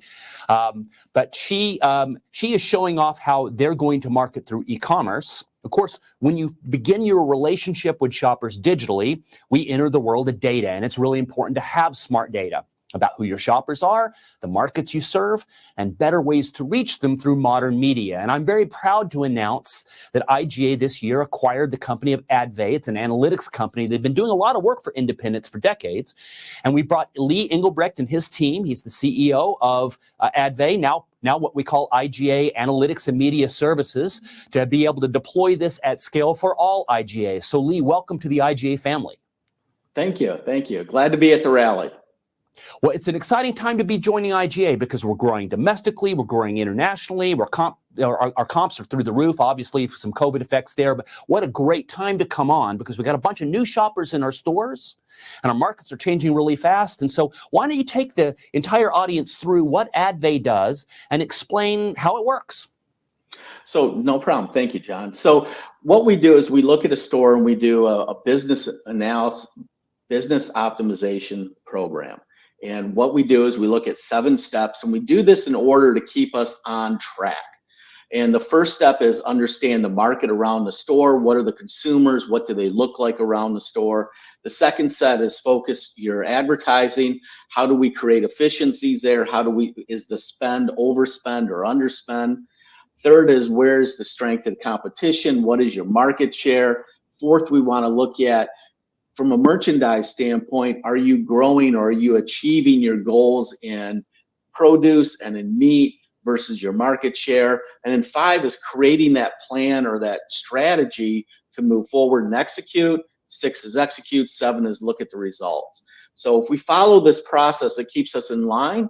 But we have some retailers that say, hey, let's start at step 3. Some let's start at step 1. But this is what we do with the grocery retailer. So the start at the advertising thing, that's actually kind of an easy sort of low-hanging fruit. So many retailers out there are either still heavily invested in print or they're on a journey to eliminate some print from their mix, but a lot of them don't really know how to spend the money digitally. Talk a little bit about that. So what we do in Focus Your Advertising is exactly what you said, John. First, if they are doing print, where is that print going and is it going to the right area? And then second, what we do is when we focus this advertising, we use another product, which is called cell phone tracking. And that cell phone tracking does 2 things. One, it helps us determine where that print advertising to go or should go based upon what the retailer wants to do. But it also helps them retarget any digital or direct mail that they may also want to do as secondary or tertiary advertising vehicles. So I love this. So anytime any of us on our mobile phone, if any app comes up, the Weather Channel, your football scores or whatever, and says, is it okay to use your location? When the shopper says yes on that, and we almost all do, 90% of people say yes on some application. And in the background, they're aggregating that data and they're selling it. And what we're doing is buying that data for your store so that we can literally know who are the shoppers literally in your store, which are the ones going to the competition. It gives us the first perfect view of shopping behavior we've ever had in this industry. Do I have it right? Absolutely. You have it spot on. And you can see here, we actually look at 85 different applications. So if you say, okay, I want to be on Facebook today, but I don't want them to track me, but I do want the Weather Channel or the weather app to track me because I want to know if it's going to rain today or tomorrow, you have that one app turned on. And by looking at 85 different apps at once, it's able to aggregate it and say, this is the journey that cell phone is taking. Right. And so what I love about this is it works perfectly with the national digital ad. So we're able to see both what the shopper's viewing and data about their activity, and then we're able to plot where they go. Now talk about how you use this with a retailer to use this data to optimize their spend. So we again, 2 things. So if the retailer is using print and wants to stay in print advertising, we actually use this data and we'll plot it on a map along with their print advertising and everything else that's going on. And then we'll determine whether or not you want to keep distributing ads in that area. And those would be the circular. Digitally, we determine boundaries. And we can see a map here. So here's a great example.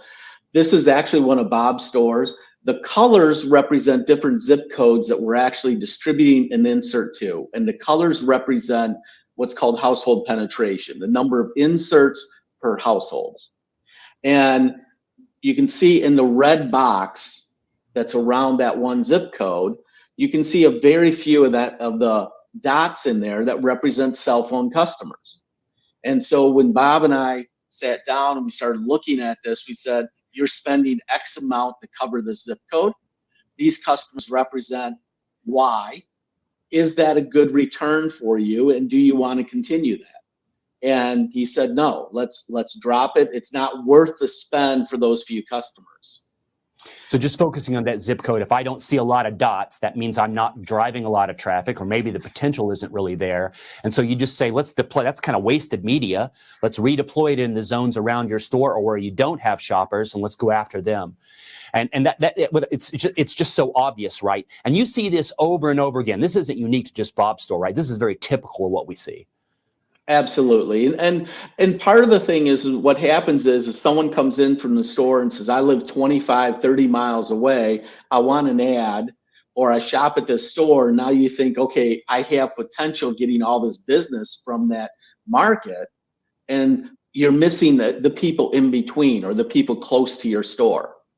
And so if you actually look closely back at this map and look in the yellow, you can see some holes where there are not dots. And so that would be a question of why aren't you getting customers from there? So it's a combination of redeploy waste, that the media we're spending where there aren't a lot of shoppers, and then go after the opportunities. And I love that. But you actually are able to see not only where your shoppers are, but you're actually able to see cross-shopping between your store and competitors. Is that right? Yes, we're able to do that. So this is what's called the customer journey.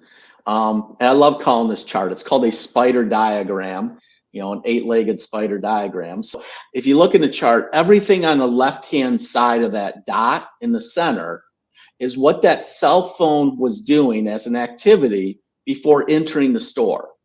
So if you look at the very top, it says 72.5% of the customers were home. They came to the store and shopped.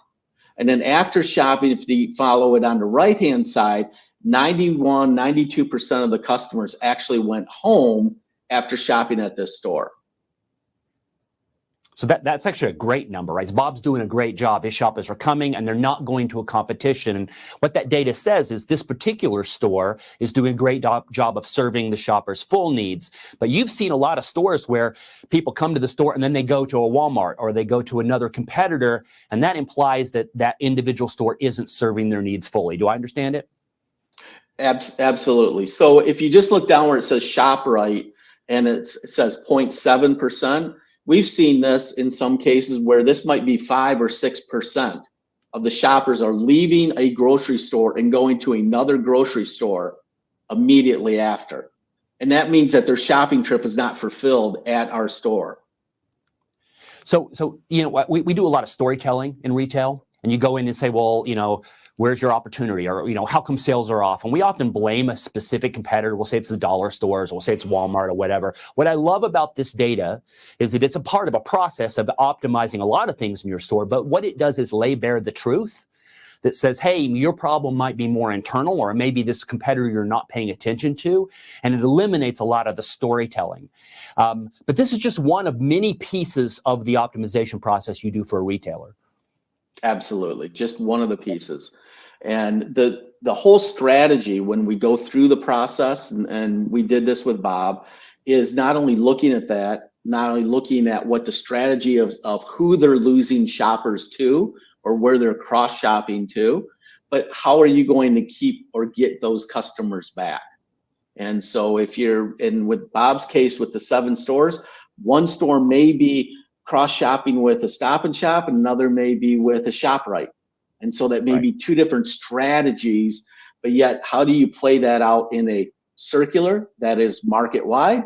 How do you play that out individually with digital where you can target individually within a store? And then how do you execute that through the whole program? So I love this, and we could spend a lot of time on this because I'm really proud of the work that you do and the results you get. So typically, you're saving the retailer $20,000-$30,000 in media waste.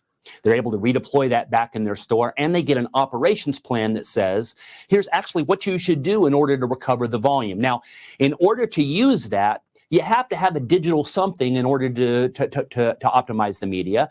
The good news is we have the IGA National Digital Ad. It's a world-class product. Actually get calls from other retailers saying, how are you guys doing that? That's an amazing product. Let's go back into the store, and I'm going to have a conversation with Bob right in the aisle about how he's using the National Digital Ad, and then we'll come back and talk about the total savings opportunity for IGA retailers. So let's roll that.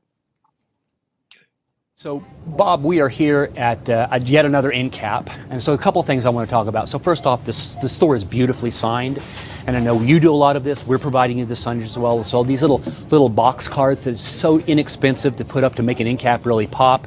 All these aisle blades that tell the shopper a different story all through the store. So first off, thank you for adopting all of this. You're a great steward of the brand, but also you're helping us to be smart because the National Digital Ad here, we put the QR code on this. The shopper can come up engaged in this. The way the National Digital Ad works, so it's the same thing. If the shopper has done it before, it'll come up each week as an email or a text. If they've never done it, they can come up and scan this for the first time. The ad comes up on their phone, and as they scroll, now they see a combination of the offers that come out of Heidi's department, Heidi Huff, who manages our Red Oval partners. And those are national offers. That's what we're seeing on this end cap. But then the bulk of the ad is just your ad, right? You load up all of your offers each week. Yeah, so the ad consists of everything that Heidi provides to us, as well as all of the items that we get from our wholesaler, and then local items that we include in addition to that. And what's great about the national ad is that for once, in the competitive market that we're in, we feel like we can kind of play with the big boys a little bit. So some of these offers we were seeing with some of the national chains around, and now we're actually able to have access to them.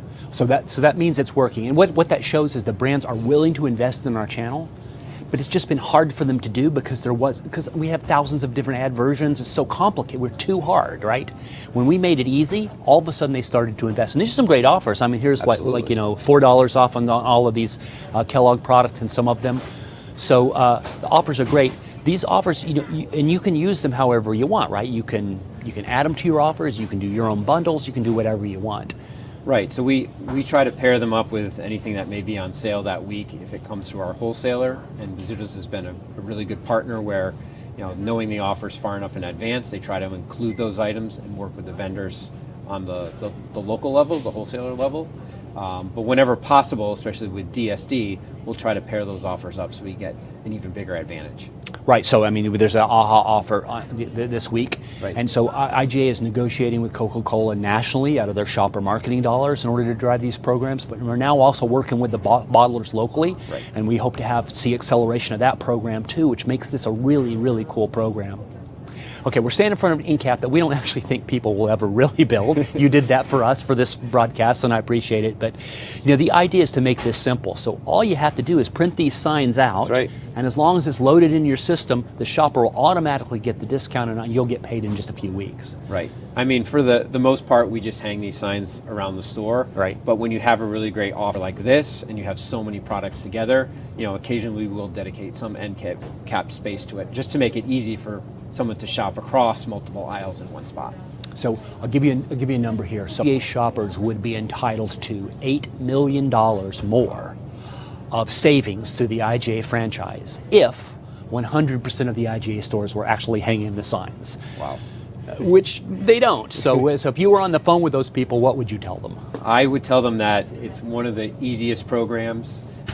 We use BR data, so the offers are automatically injected into our point of sale system, which our IT department loves. And then the signs come down direct from Heidi. We print them and we hang them. And it's that simple. So if there are using any of those providers like BR data, you can make it super easy. Otherwise, you build the offers yourself, but with the lift that we see with the redemptions, it's worth it to do the work, even if they don't have that feature. Yeah, I think our average lift on this is in the 14.5% to 16% range and growing. And then our total volume. So we've actually run into a problem, which I knew was going to happen. And I could see it coming, and it's actually a great thing, but we actually run into the problem where we're blowing out manufacturer budgets today. So when we first started this a few years ago and we had no distribution on the ad, right, a lot of brands were like, well, is it going to be worth my time?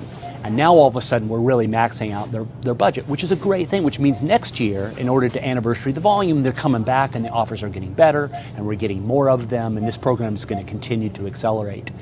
You know, the other thing that's interesting about it is, you know, the national digital ad, we're buying media on behalf of the chain. So IGA corporate, we go out and buy millions of impressions. But then you can buy media locally at our negotiated rate. You can buy it yourself if you want, but you can buy it at your local rate in order to get more distribution for your ad. Are you doing a print ad today? We are still doing a print ad. During COVID, we reduced down to just 2 pages, and we actually moved the printing more local to get a better rate. So the print product is not as good a quality as we used to provide, but we were able to shift those dollars over to the digital ad. And with the digital ad, we know the type of response we're getting because of all of the data that's available, down to how much it costs to get a customer to visit our store, which is phenomenal, because I drive down my street and I see those flyers in the puddle or in the grass, and you know, I don't know where my dollars are going, but here I'm actually getting results that I can see. Well, I mean, but providing the transparency of data is very important to us, because we're trying to move the chain out of low productivity media into higher productivity media. In some markets that means no print, in some means it just means less, but it's definitely not more. And what we see on average is thousands of dollars of savings. Even if you buy more digital media, there's still more money left over to do some of the creative things that you've got going on in the store. Plus, it gives you the ability to segment. So we do something called a sidewalk sale, which is where we put product literally outside in the summer, and we can target just the area around that one store where we're having the sale with the digital ad, and we can include those items digitally. And then in the other stores, we just put a little bar that says, hey, we're having this event in this location, click here, and it will take you over to there, and they can see all the items. So there's no confusion about where things are taking place or where the prices are based on location. Which is great, because you've got 7 stores, but there's some very different kinds of communities, and so that allows you to and there's no cost to that. You know, it's a tiny bit of effort and off you go. Okay, we could talk about this forever because that's a product I'm really proud of, but we need to talk about private label. So let's walk down to an aisle and let's talk about it, shall we? So while we're walking down the aisle there in Chicago, actually, we're going to go to a break in just a second, but I wanted to bring you back in real quick. So what Bob was talking about there, you did the analysis for him. How much money did you save him? And then how much did he end up redeploying back in digital? So what we did with Bob is we saved him about $25,000 a week in his print savings. And that includes the printing of the insert, distribution, et cetera. He has redeployed about $500 to $5,200, depending on the given week, in digital. So he is now spending or putting another $20,000 to either his bottom line or to new products or to other types of programs that he needs to build within the store to make him competitive in his market. But not only that, we've also gone the next step with him, and we're coaching as to what are the next steps. Where do we need to go? How do you make sure that the message becomes mixed between the different stores? And we're coaching that process with him and his team. So is that so he's got 7 stores, so that's the total across all 7 stores, right? But is that unusual? Is this case study weird, or is this pretty typical what you see? The dollars is pretty typical. It may be a little bit more because he was a little bit overextended in the first place. But for anyone doing advertising or print advertising today, this is pretty typical. We've had some retailers, I'll give you an example. 2 years ago, we met with a retailer, we recommended cuts. They did about 10% of our cuts that we recommended. And we came back this year with the cell phone data, and we said, we need to cut even further. Not just what we did, but further. They cut further. 2 months later, they dropped the entire print ad all along and saved that retailer over $200,000 by totally eliminating the insert. It's getting over that hump of saying, I'm going to stop the weekly insert. It's an emotional thing. And you look, the IGA isn't telling you stop. We're saying use the data and then make an informed decision. And you can turn that dial up, more aggressive or be conservative about the changes. And we're going to take a look at the data. We're going to be looking at comp sales. We're going to look at that mobile tracking data to make sure more of those shoppers coming in. And then a percentage of that money, it's, you're cutting, but you're also redeploying in digital. So which we want to do it smart. Well, listen, I could talk to you forever. I'm really proud to have you on board. But it's time for a break. So we need to go to a break. And when we come back, we're going to be talking to George Mortel. He's with Bizzuto's. And I'm going to get the wholesaler's perspective on what's going on in the industry, some industry trends. So we're going to talk out of stocks. And then we'll go back into the store and we'll talk about exclusive brand, which is obviously very, very important to us. So we'll see you in just a few minutes.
He's on the 30-yard line.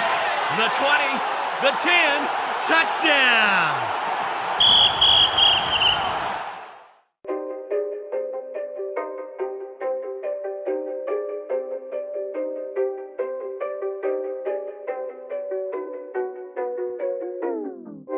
All I hear, go get the money. So I go get it.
Well, we're back here on the stage inside the summer store, and there's a bunch of noise going on in the background, but we wanted a little more intimate environment to have a quick conversation. This is George Motel. He's the Executive Vice President of Business Development for Bizzuto's, which is the licensed distribution partner here that serves the Geissler's family. So George, thank you for coming out and doing this with me here quickly. No, thanks for having me. No, I'm glad to have you here. So George, it's a crazy time, right? Who would have guessed we'd still be dealing with COVID issues 18, 19 months into this? So what's it like being a wholesaler supplying the Northeast and all these independents? Well, I'll tell you, every day's an adventure. You know, you and I talked, you get up, you don't know what you're going to face. But, you know, the focus with us really has changed to being able to fulfill our retailers. So, you know, we basically have a group of people that are involved in an operations call. We're there every day, and we're trying to adjust as we could to deal with the inbound issues, the labor shortage issues that are occurring right now. But I think we're doing okay. We've had some beeps, but we're certainly not out of the woods yet. And this is it could be a continued problem that's going to be with us for a while as a result of the labor shortage. Well, so we'll talk a little bit more about labor shortage and fuel costs and all of that. I just want to say, you know, I get a chance to fly all over the world. I'm flying all around the world, less right now than I did before because they're not allowed to, but still I get to see, you know, the in-stock levels. And this isn't just a domestic problem. This is a global problem. So, you know, stores all over the world are discovering our supply chain was much more fragile than we thought. When you talk to suppliers and they're telling you, like, why are they out of stock? What are you hearing? Well, listen, first of all, just-in-time ordering was the big thing in our industry, right? Where the food distribution system is probably the most efficient system in the world. So at any one time, there's not a lot of inventory in the system. And that's kind of backfired on us, right? So we're in a situation where a manufacturer took maybe 80 to 100 years to build a book of business based on turns, based on inventory and capacity, and all of a sudden, their entire book of business has doubled their demand, or whatever it was during that period early on last year. And they just haven't been able to recover. It's a people issue, it's a capacity issue. I think everybody's struggling with it. As you said, it's a global problem right now. And I don't see it ending anytime soon. I see it as mitigating it, but on and off it's going to rear its ugly head, and we have to be in a position that we could deal with it. So I mean, it reveals, you know, so many little bizarre weaknesses that you wouldn't have thought of before. So a manufacturer may be out of stock because they can't get people to come into the warehouse. They may have had their production shut down because they had a COVID scare last year and they're trying to recover from that. It may be they can't get plastic caps or bottles or jars. I mean, all of the rest of this stuff. And so much of that is, you know, so much of the pieces of the distribution turn out to be more global than you would imagine, even though we buy mostly from domestic suppliers. It's caught me by surprise. Yeah, and we've seen some of the packaging change along the way so people can do what they have to do to get the product out. But listen, we're out in the stores too. We're looking at competitors because naturally our concern is whether or not there's fair trade occurring out there and manufacturers are treating everybody equally. But it's an issue. We have had times where we've been on allocation with our retailers, where we've taken a snapshot in time of what they purchase from us, and when we've gone on allocation, we've percentaged that out according to our whole book of business, so it's fair. We're not on allocation right now, but we were for a period of time, and whenever we have a major disruption, albeit labor or product shortages, then we'll be back in that situation again. Well, so let's talk about this issue because, you know, it is demoralizing if as an independent you walk into a Costco or a Sam's or a Walmart or something and you see inventory in a product that you are not able to get. Mm-hmm. And the first place you go, right, is that we're being treated unfairly. I know that when, George, you know, I worked for more than a decade for a very large chain, right? Not in the grocery industry, but in another industry, and we were bullies. I mean, we used our clout to force manufacturers to do things for us that they couldn't say no to, because if we pulled their business, it would shut their factories down, right? And so the manufacturers do become very dependent. NGA has this hypothesis that a lot of some of that we see is not brands trying to, you know, discriminate, but it's these bully tactics by the bigger retailers. But what were your thoughts on that? Well, listen, I think early on it was probably a little bit more of an issue than it is right now, just based on our store visits and looking at competition out there. But there's no question, right? Volume has always ruled in this business. Right. And we were talking about the freighters and Walmart and Home Depot and the club's approach to being able to control the shipping and guarantee their shipping lines. I don't think we're going to have that big an issue in our business, but fair trade is going to be a concern going on. It's something we have to keep an eye on. I know NGA is very involved on our behalf and trying to protect us in that regard, but it's something that we're certainly going to have to keep an eye on. Well, so, and I know you're involved in this as well. I mean, we go to Congress where I meet with state and local senators. I meet with the national representatives as well. And, this is one issue where both the Democrats and the Republicans are actually aligned in this country, whereas the idea of we don't want inventory access to be an unfair competitive advantage. And so I would expect to see some positive results from that. It's one of the rare instances where both sides of the aisle seem to come together. But even if they did, we have these some other systemic issues that are popping up, and so let's talk a little bit about labor. I mean, I go to the average store. They're off 20% probably of the labor hours that they need in order to operate efficiently. What's it like as a wholesaler? Well, listen, it's difficult at retail. It's difficult at wholesale. What we've done on our end, we've done a bunch of things. We increased our hiring rates. We increased our rates overall according to seniority. We actually pay a bonus based on if someone works their entire scheduled week. It's a perfect attendance reward. A perfect attendance reward, which for those of us who cut our teeth in this business kind of scratch our heads and say, my God, what's changed, right? And a whole slew of other things. So what I'm saying to our customers who call me up, and a lot of them are frustrated over the same issues we're talking about, is you got to manage your labor force differently than you have in the past. We used to talk about minimum wage and fight minimum wage bills and make them up. Minimum wage is not even a factor anymore. You can't hire anybody at minimum wage anymore. But it's the other things. It's how you treat your associates. It's the little things. Can you help them when they have a personal problem? Do you put a food platter in the break room? Do you have pizza parties? Do you get to know your employees more on a personal basis? Those are the things that I think are going to be more important in managing your labor force, getting closer to your labor force, doing the things the big chains and the other people can't do. It's going to be hard for a lot of our stores and our warehouses to compete with Amazon and do some of the things they do, but we can do the things that are more important to employees and try to create that family environment. So the formal presentation I made at the beginning of this broadcast showed IGA growing internationally, growing domestically.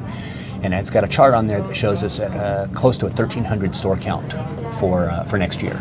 And you never know, but that's our forecast. We should be close to 12. Refreshing. Yeah, and that would be 5 years of continuous growth in this chain and positive comping and growing internationally. And it's really cool to see this family business going forward. You guys have been a spectacular supporter of IGA over the years.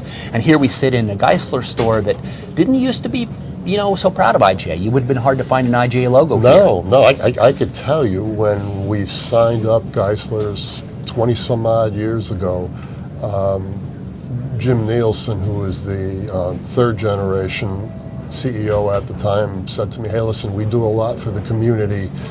We like your program at Bizzuto's. We're a little suspect of IGA. We don't want the oval on the building. We don't want to be branded as IGA. And I said, hey, listen, you come on board, you don't have to do any of those things, but I think you'll find once you come on board that the community programs and the things that IGA does are completely aligned with what you do in the community. And I think that'll change. And here we are, you walk up to this beautiful building and you see the IGA shield and you see the signage and you see the promotions, and it's just fabulous. And this company is fourth generation and completely different management styles between the last generation and this one. No disrespect to any of them. They're both great business people, but to see how they've embraced new technology, self-checkout, home delivery, they have a commissary now doing a lot of prepared foods. It's really refreshing to see the generational change that's occurred within Geissler's and how they flourished. So the people watching don't realize that you're my boss. You're one of 9 bosses I have, right? So you sit on the board of IGA for North America, and that's actually the controlling board for the company. And Bizzuto's and the other big wholesalers in the United States are all owners in the IGA program and invested 100 years ago in this brand to help compete against the emerging national chain called A&P. So here we are, they're gone. We've got a whole slew of new competitors. One of the new competitors I think everyone's worried about is Amazon and what Amazon going to do to the industry. I'm just curious, what are your thoughts on how the pure play e-commerce guys are going to just be disrupting us? You know, when I started at Bizzuto's in the 80s, we were one of, I think there were 5 wholesalers in Connecticut at the time alone. And we were one of the smallest. And nobody gave us any chance to survive. And here we are 35 years later, and there's more wholesalers, I should say, there's as many wholesalers on the entire eastern seaboard as there was in Connecticut at that time. Right. And when you go back to our history of how Adam Bizzuto embraced the independent supermarket and how we supported the community and community involvement, none of that's changed, and I don't see anything else changing. I mean, there's no question they're going to be better at going to market from an e-commerce standpoint, critical mass standpoint, but we still could provide an experience at store level that a consumer can't get online. And that experience basically is food knowledge, it's community involvement, it's nutrition, it's our people and our brand and our knowledge. I don't think anything's changed. The only thing that's changing are the outside factors that have been created by the pandemic and in some cases government interference and other things that are occurring. Well, we take a whole nother session to talk about government interference, so we won't handle that today. But I have to say, George, you know, I get a chance to walk around and visit all these stores and talk to your store owners, and they are just incredibly complimentary and loyal. They do. I mean, I'm sure they call and complain when they're out of stock of something, but you know, when it comes down to it, they're really proud to be a part of your organization, and I'm so glad the support you give us. And so proud to be in this amazing store up here and be able to show it off today. So, George, thanks for coming down.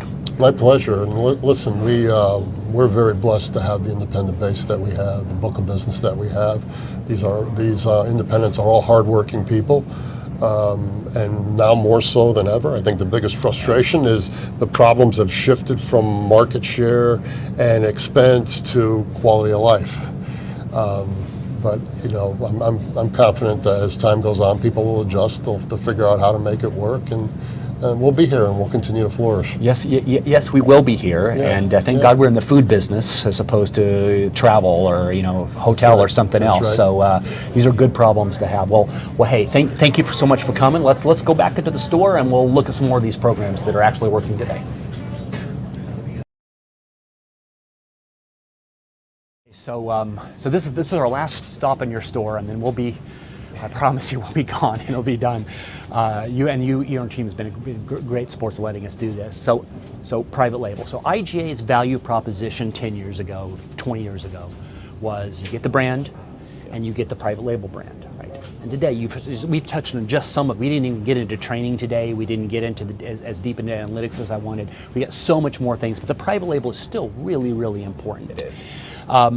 And you've done a great job of merchandising. How's your overall private label sales been in the last couple of years?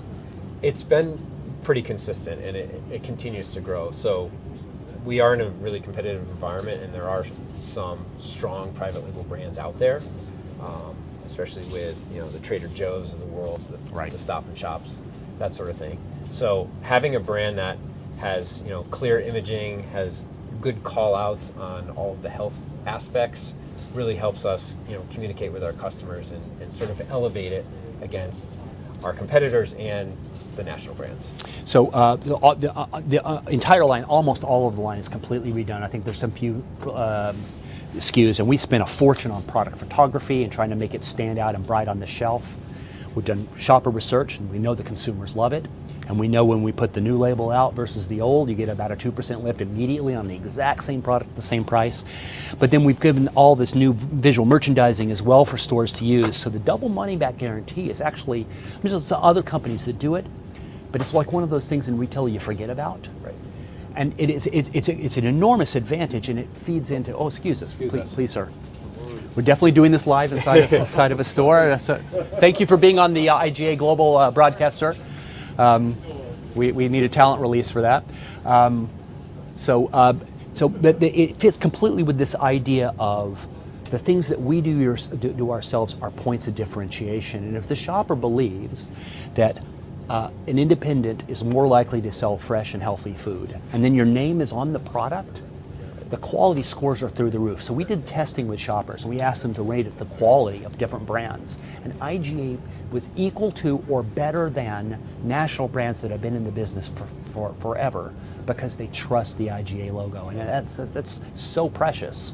It may not, there may be margin opportunities in the product depending on how you price it. Right. Yeah. I mean, there are some great margin opportunities. Some categories more than others, but it really allows us a way to, bring customers into a category, give them some choices, compete with the national chains, and also compete with some of the off-brand channels that are out there. So this year, COVID was both great for private label because our business went up. It was also bad for private label because manufacturers prioritized some lines over the other, and we lost it.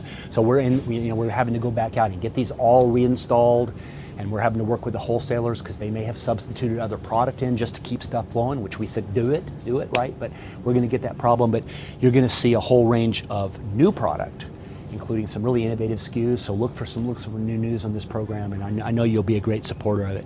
So overall, we've gotten to visit just a portion of your store. We didn't get to go down frozen. We didn't get to talk about a lot of the kind of innovative things you're doing with local product all over.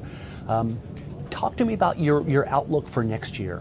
So next year, we're really excited about it. We're going to take the opportunity to remodel some of our locations, dive even deeper into fresh, and highlight more of what we're doing with local. So a lot of what we saw today is things that we're going to implement in the rest of our stores. We like connecting what we're doing on social and in the digital ad with what we're doing in store and lessening that gap. We may have the products there, but all of these great stories we're telling, we want to get customers closer to that. So things like the QR codes, the signage, that's all stuff that we're going to be embracing even more so next year. So, what I love about what you do is there's innovation all through the store. That's got to make it a more fun place to work, right? And so from a recruiting standpoint, if you're out there competing against fast food restaurants and all these other people, someone can come in here, they can take over your beer department, and they can do something creative there. They can do amazing things back with the marinated meat. I mean, literally, you've got opportunities for people to put their personal stamp on the food industry in a way that you couldn't in a big chain. Right, and that is a good recruiting tool because we have areas of the store where people can find their passion and dig in. If someone's really passionate about craft beer, and sometimes they're bringing items to our attention that are local that we need to look at, and then we go out and we source them. Or if they want to create a recipe, in the meat department or in the deli, we're welcoming that. So we give them a way to kind of interact with their own passion when they're at work, and we think that makes us a better retailer, and it also helps us to retain some of those great people. So you were Retailer of the Year last year, and congratulations for that. That's actually from 2019 because we didn't do it last year because of COVID, right? But you were USA Retailer of the Year. You and your team should be exceedingly proud of everything you're doing. It's obvious that you're not stepping back, and just stopping here. You're going to keep innovating. It's so much fun. There's a best practice around every corner in your store. It's really fun to be here. Bob, thank you very much for being our host this year. Thank you so much. That was awesome. Thank you. Well, welcome back to Chicago. We are live, and thanks again to the Geissler's organization and Bob and the team. The store really was that cool. If you get a chance to go visit any of the stores, I think you would really enjoy it. Exclusive brands is an important part of our value proposition, and exclusive brands is one of those things where the program can be what we choose it to be. I think in the past, we set exclusive brands to be a value proposition exclusively, basically, in a way to make some more margin at a lower price point. But the way the label is designed, the strategy within the label, the way the packaging's built, and all the visual merchandising is the underlying master strategy is to allow us to go both up and down in the brand. We can go up to organic, or we can go into deeper into value-added product, or we can offer a price point only depending on the way the market goes and depending on what happens with inflation and all the changes that are going to come out of COVID as our economy recovers. We've got the opportunity to reposition the brand anywhere else. The last thing I would say on EV is don't forget that double money back guarantee. Go order all of those signs, put them up everywhere. It's a way to establish a value proposition in your store. IGA pays for any returns. There's almost no returns, but if there are, we pay for all of that. There's no reason not to use that aggressively in your store. And as the line expands, it'll become even more important. All right, there's a couple of things that I wanted to talk about that we didn't get a chance to do in store. And the first one is this phrase you heard me say a couple of times: form a digital relationship with your shopper. So what does that mean? Well, if you take a look at this next slide, it essentially says that there's 3 phases to having a digital relationship with the consumer. And the first one is you got to give them a reason to identify and engage with you digitally. That can be something basic like digital coupons. It can be e-commerce. That's a great way to do it. It can be a more advanced way like a loyalty proposition or a rewards program.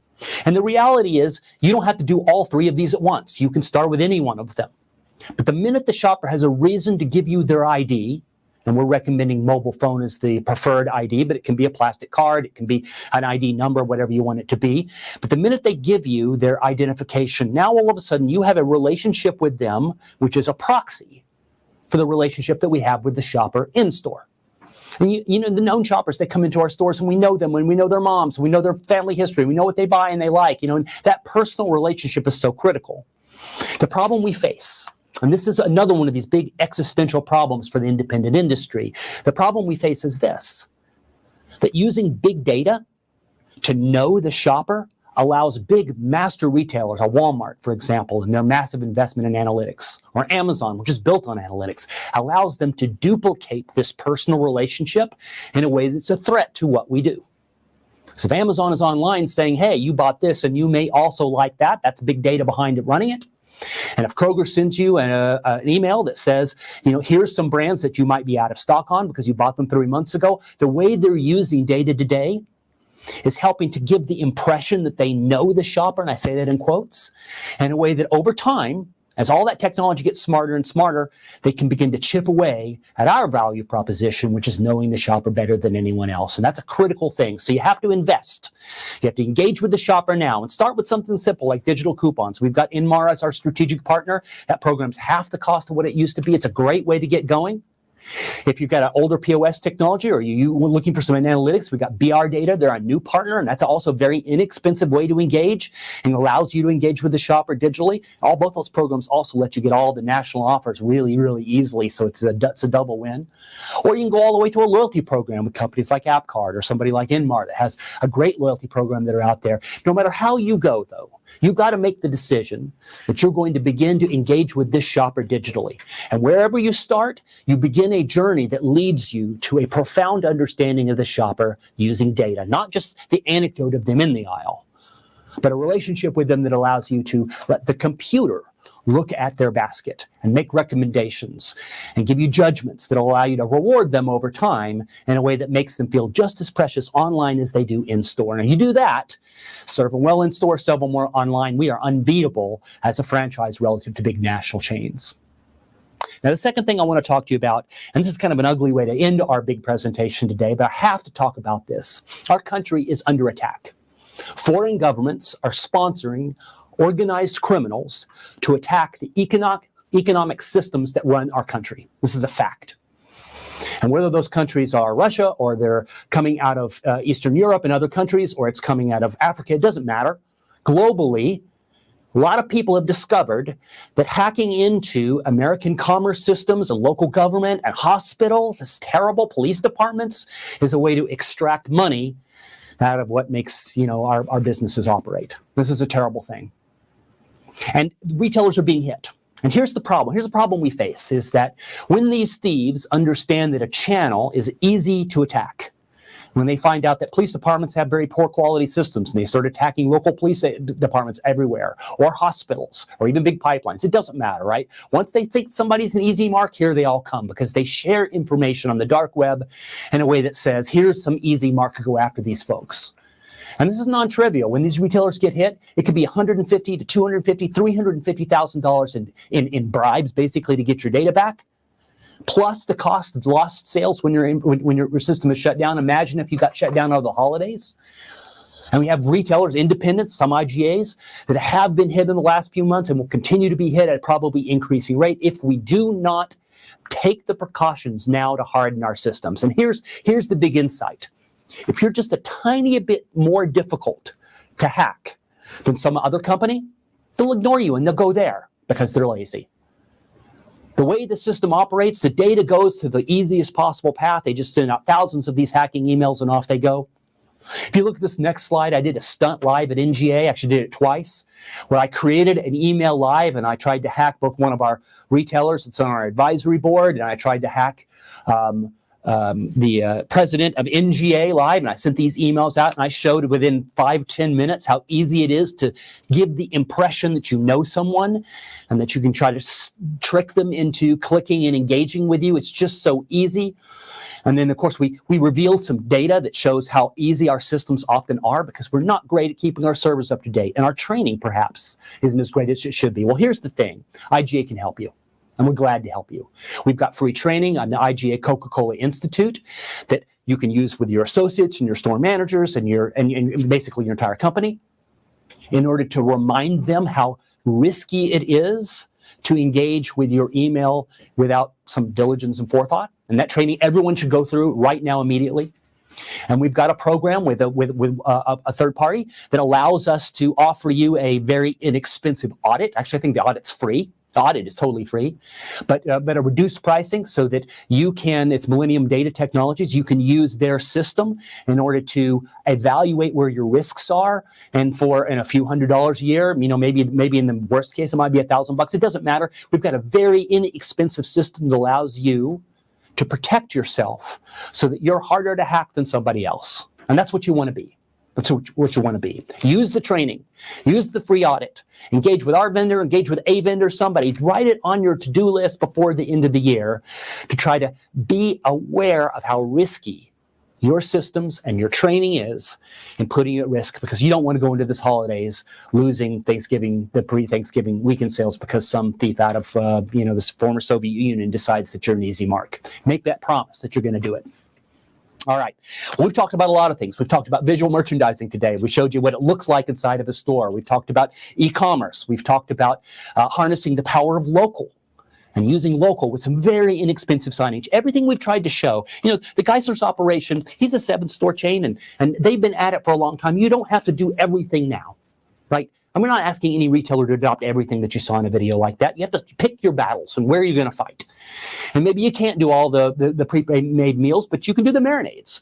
Or maybe you can't do all the visual merchandising, but you can pick a few categories in produce and begin there. And once you start this journey, your mission is to be able to say in every aisle of your store, this is your goal, right? In every aisle of the store, you would shop me over the competition because of what?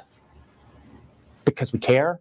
Because we give back to the community, because we cut our meat fresh every day, because I have a real butcher back there, because I don't ship things in frozen. Whatever you do, you've got to tell your story. And you have to tell it in the store, and you got to tell it in your advertising and online.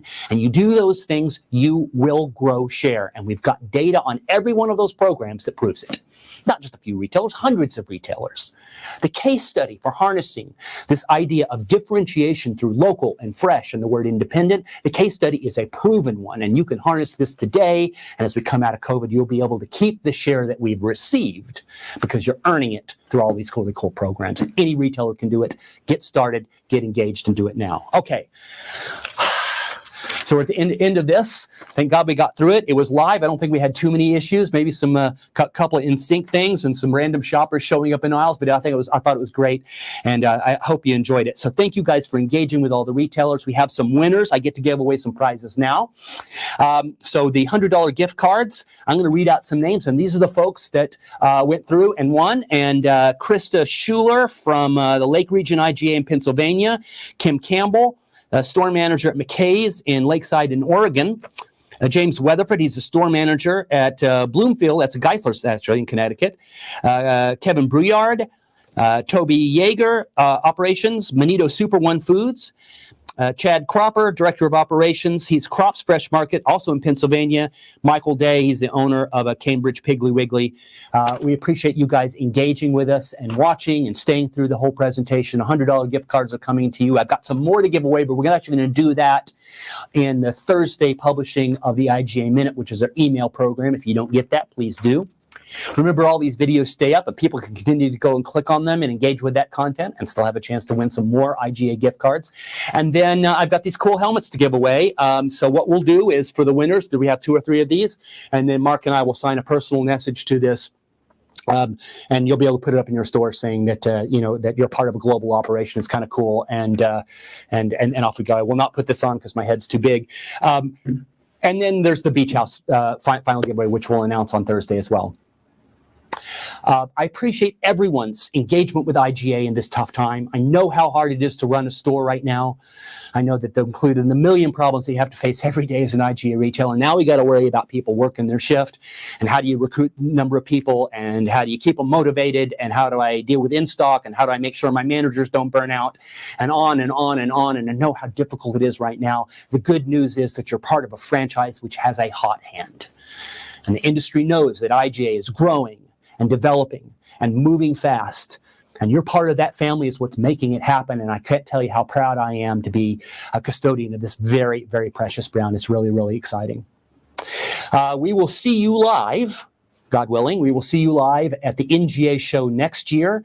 And hopefully I'll have a chance to shake your hand and buy you a beer, and we'll be able to have our rally live. We're going to integrate our content with NGA so that all retailers will have a chance to see what's going inside this cool brand, and we'll be able to share data and make it a more inclusive show. And I think that's going to be really, really exciting. And then look for and continue improvements of every one of the programs that you saw today, and all that information is available on the website. Have a great holiday selling season. God bless all of you and everyone in your family. Thank you for what you do for IGA, and I will see you in first quarter.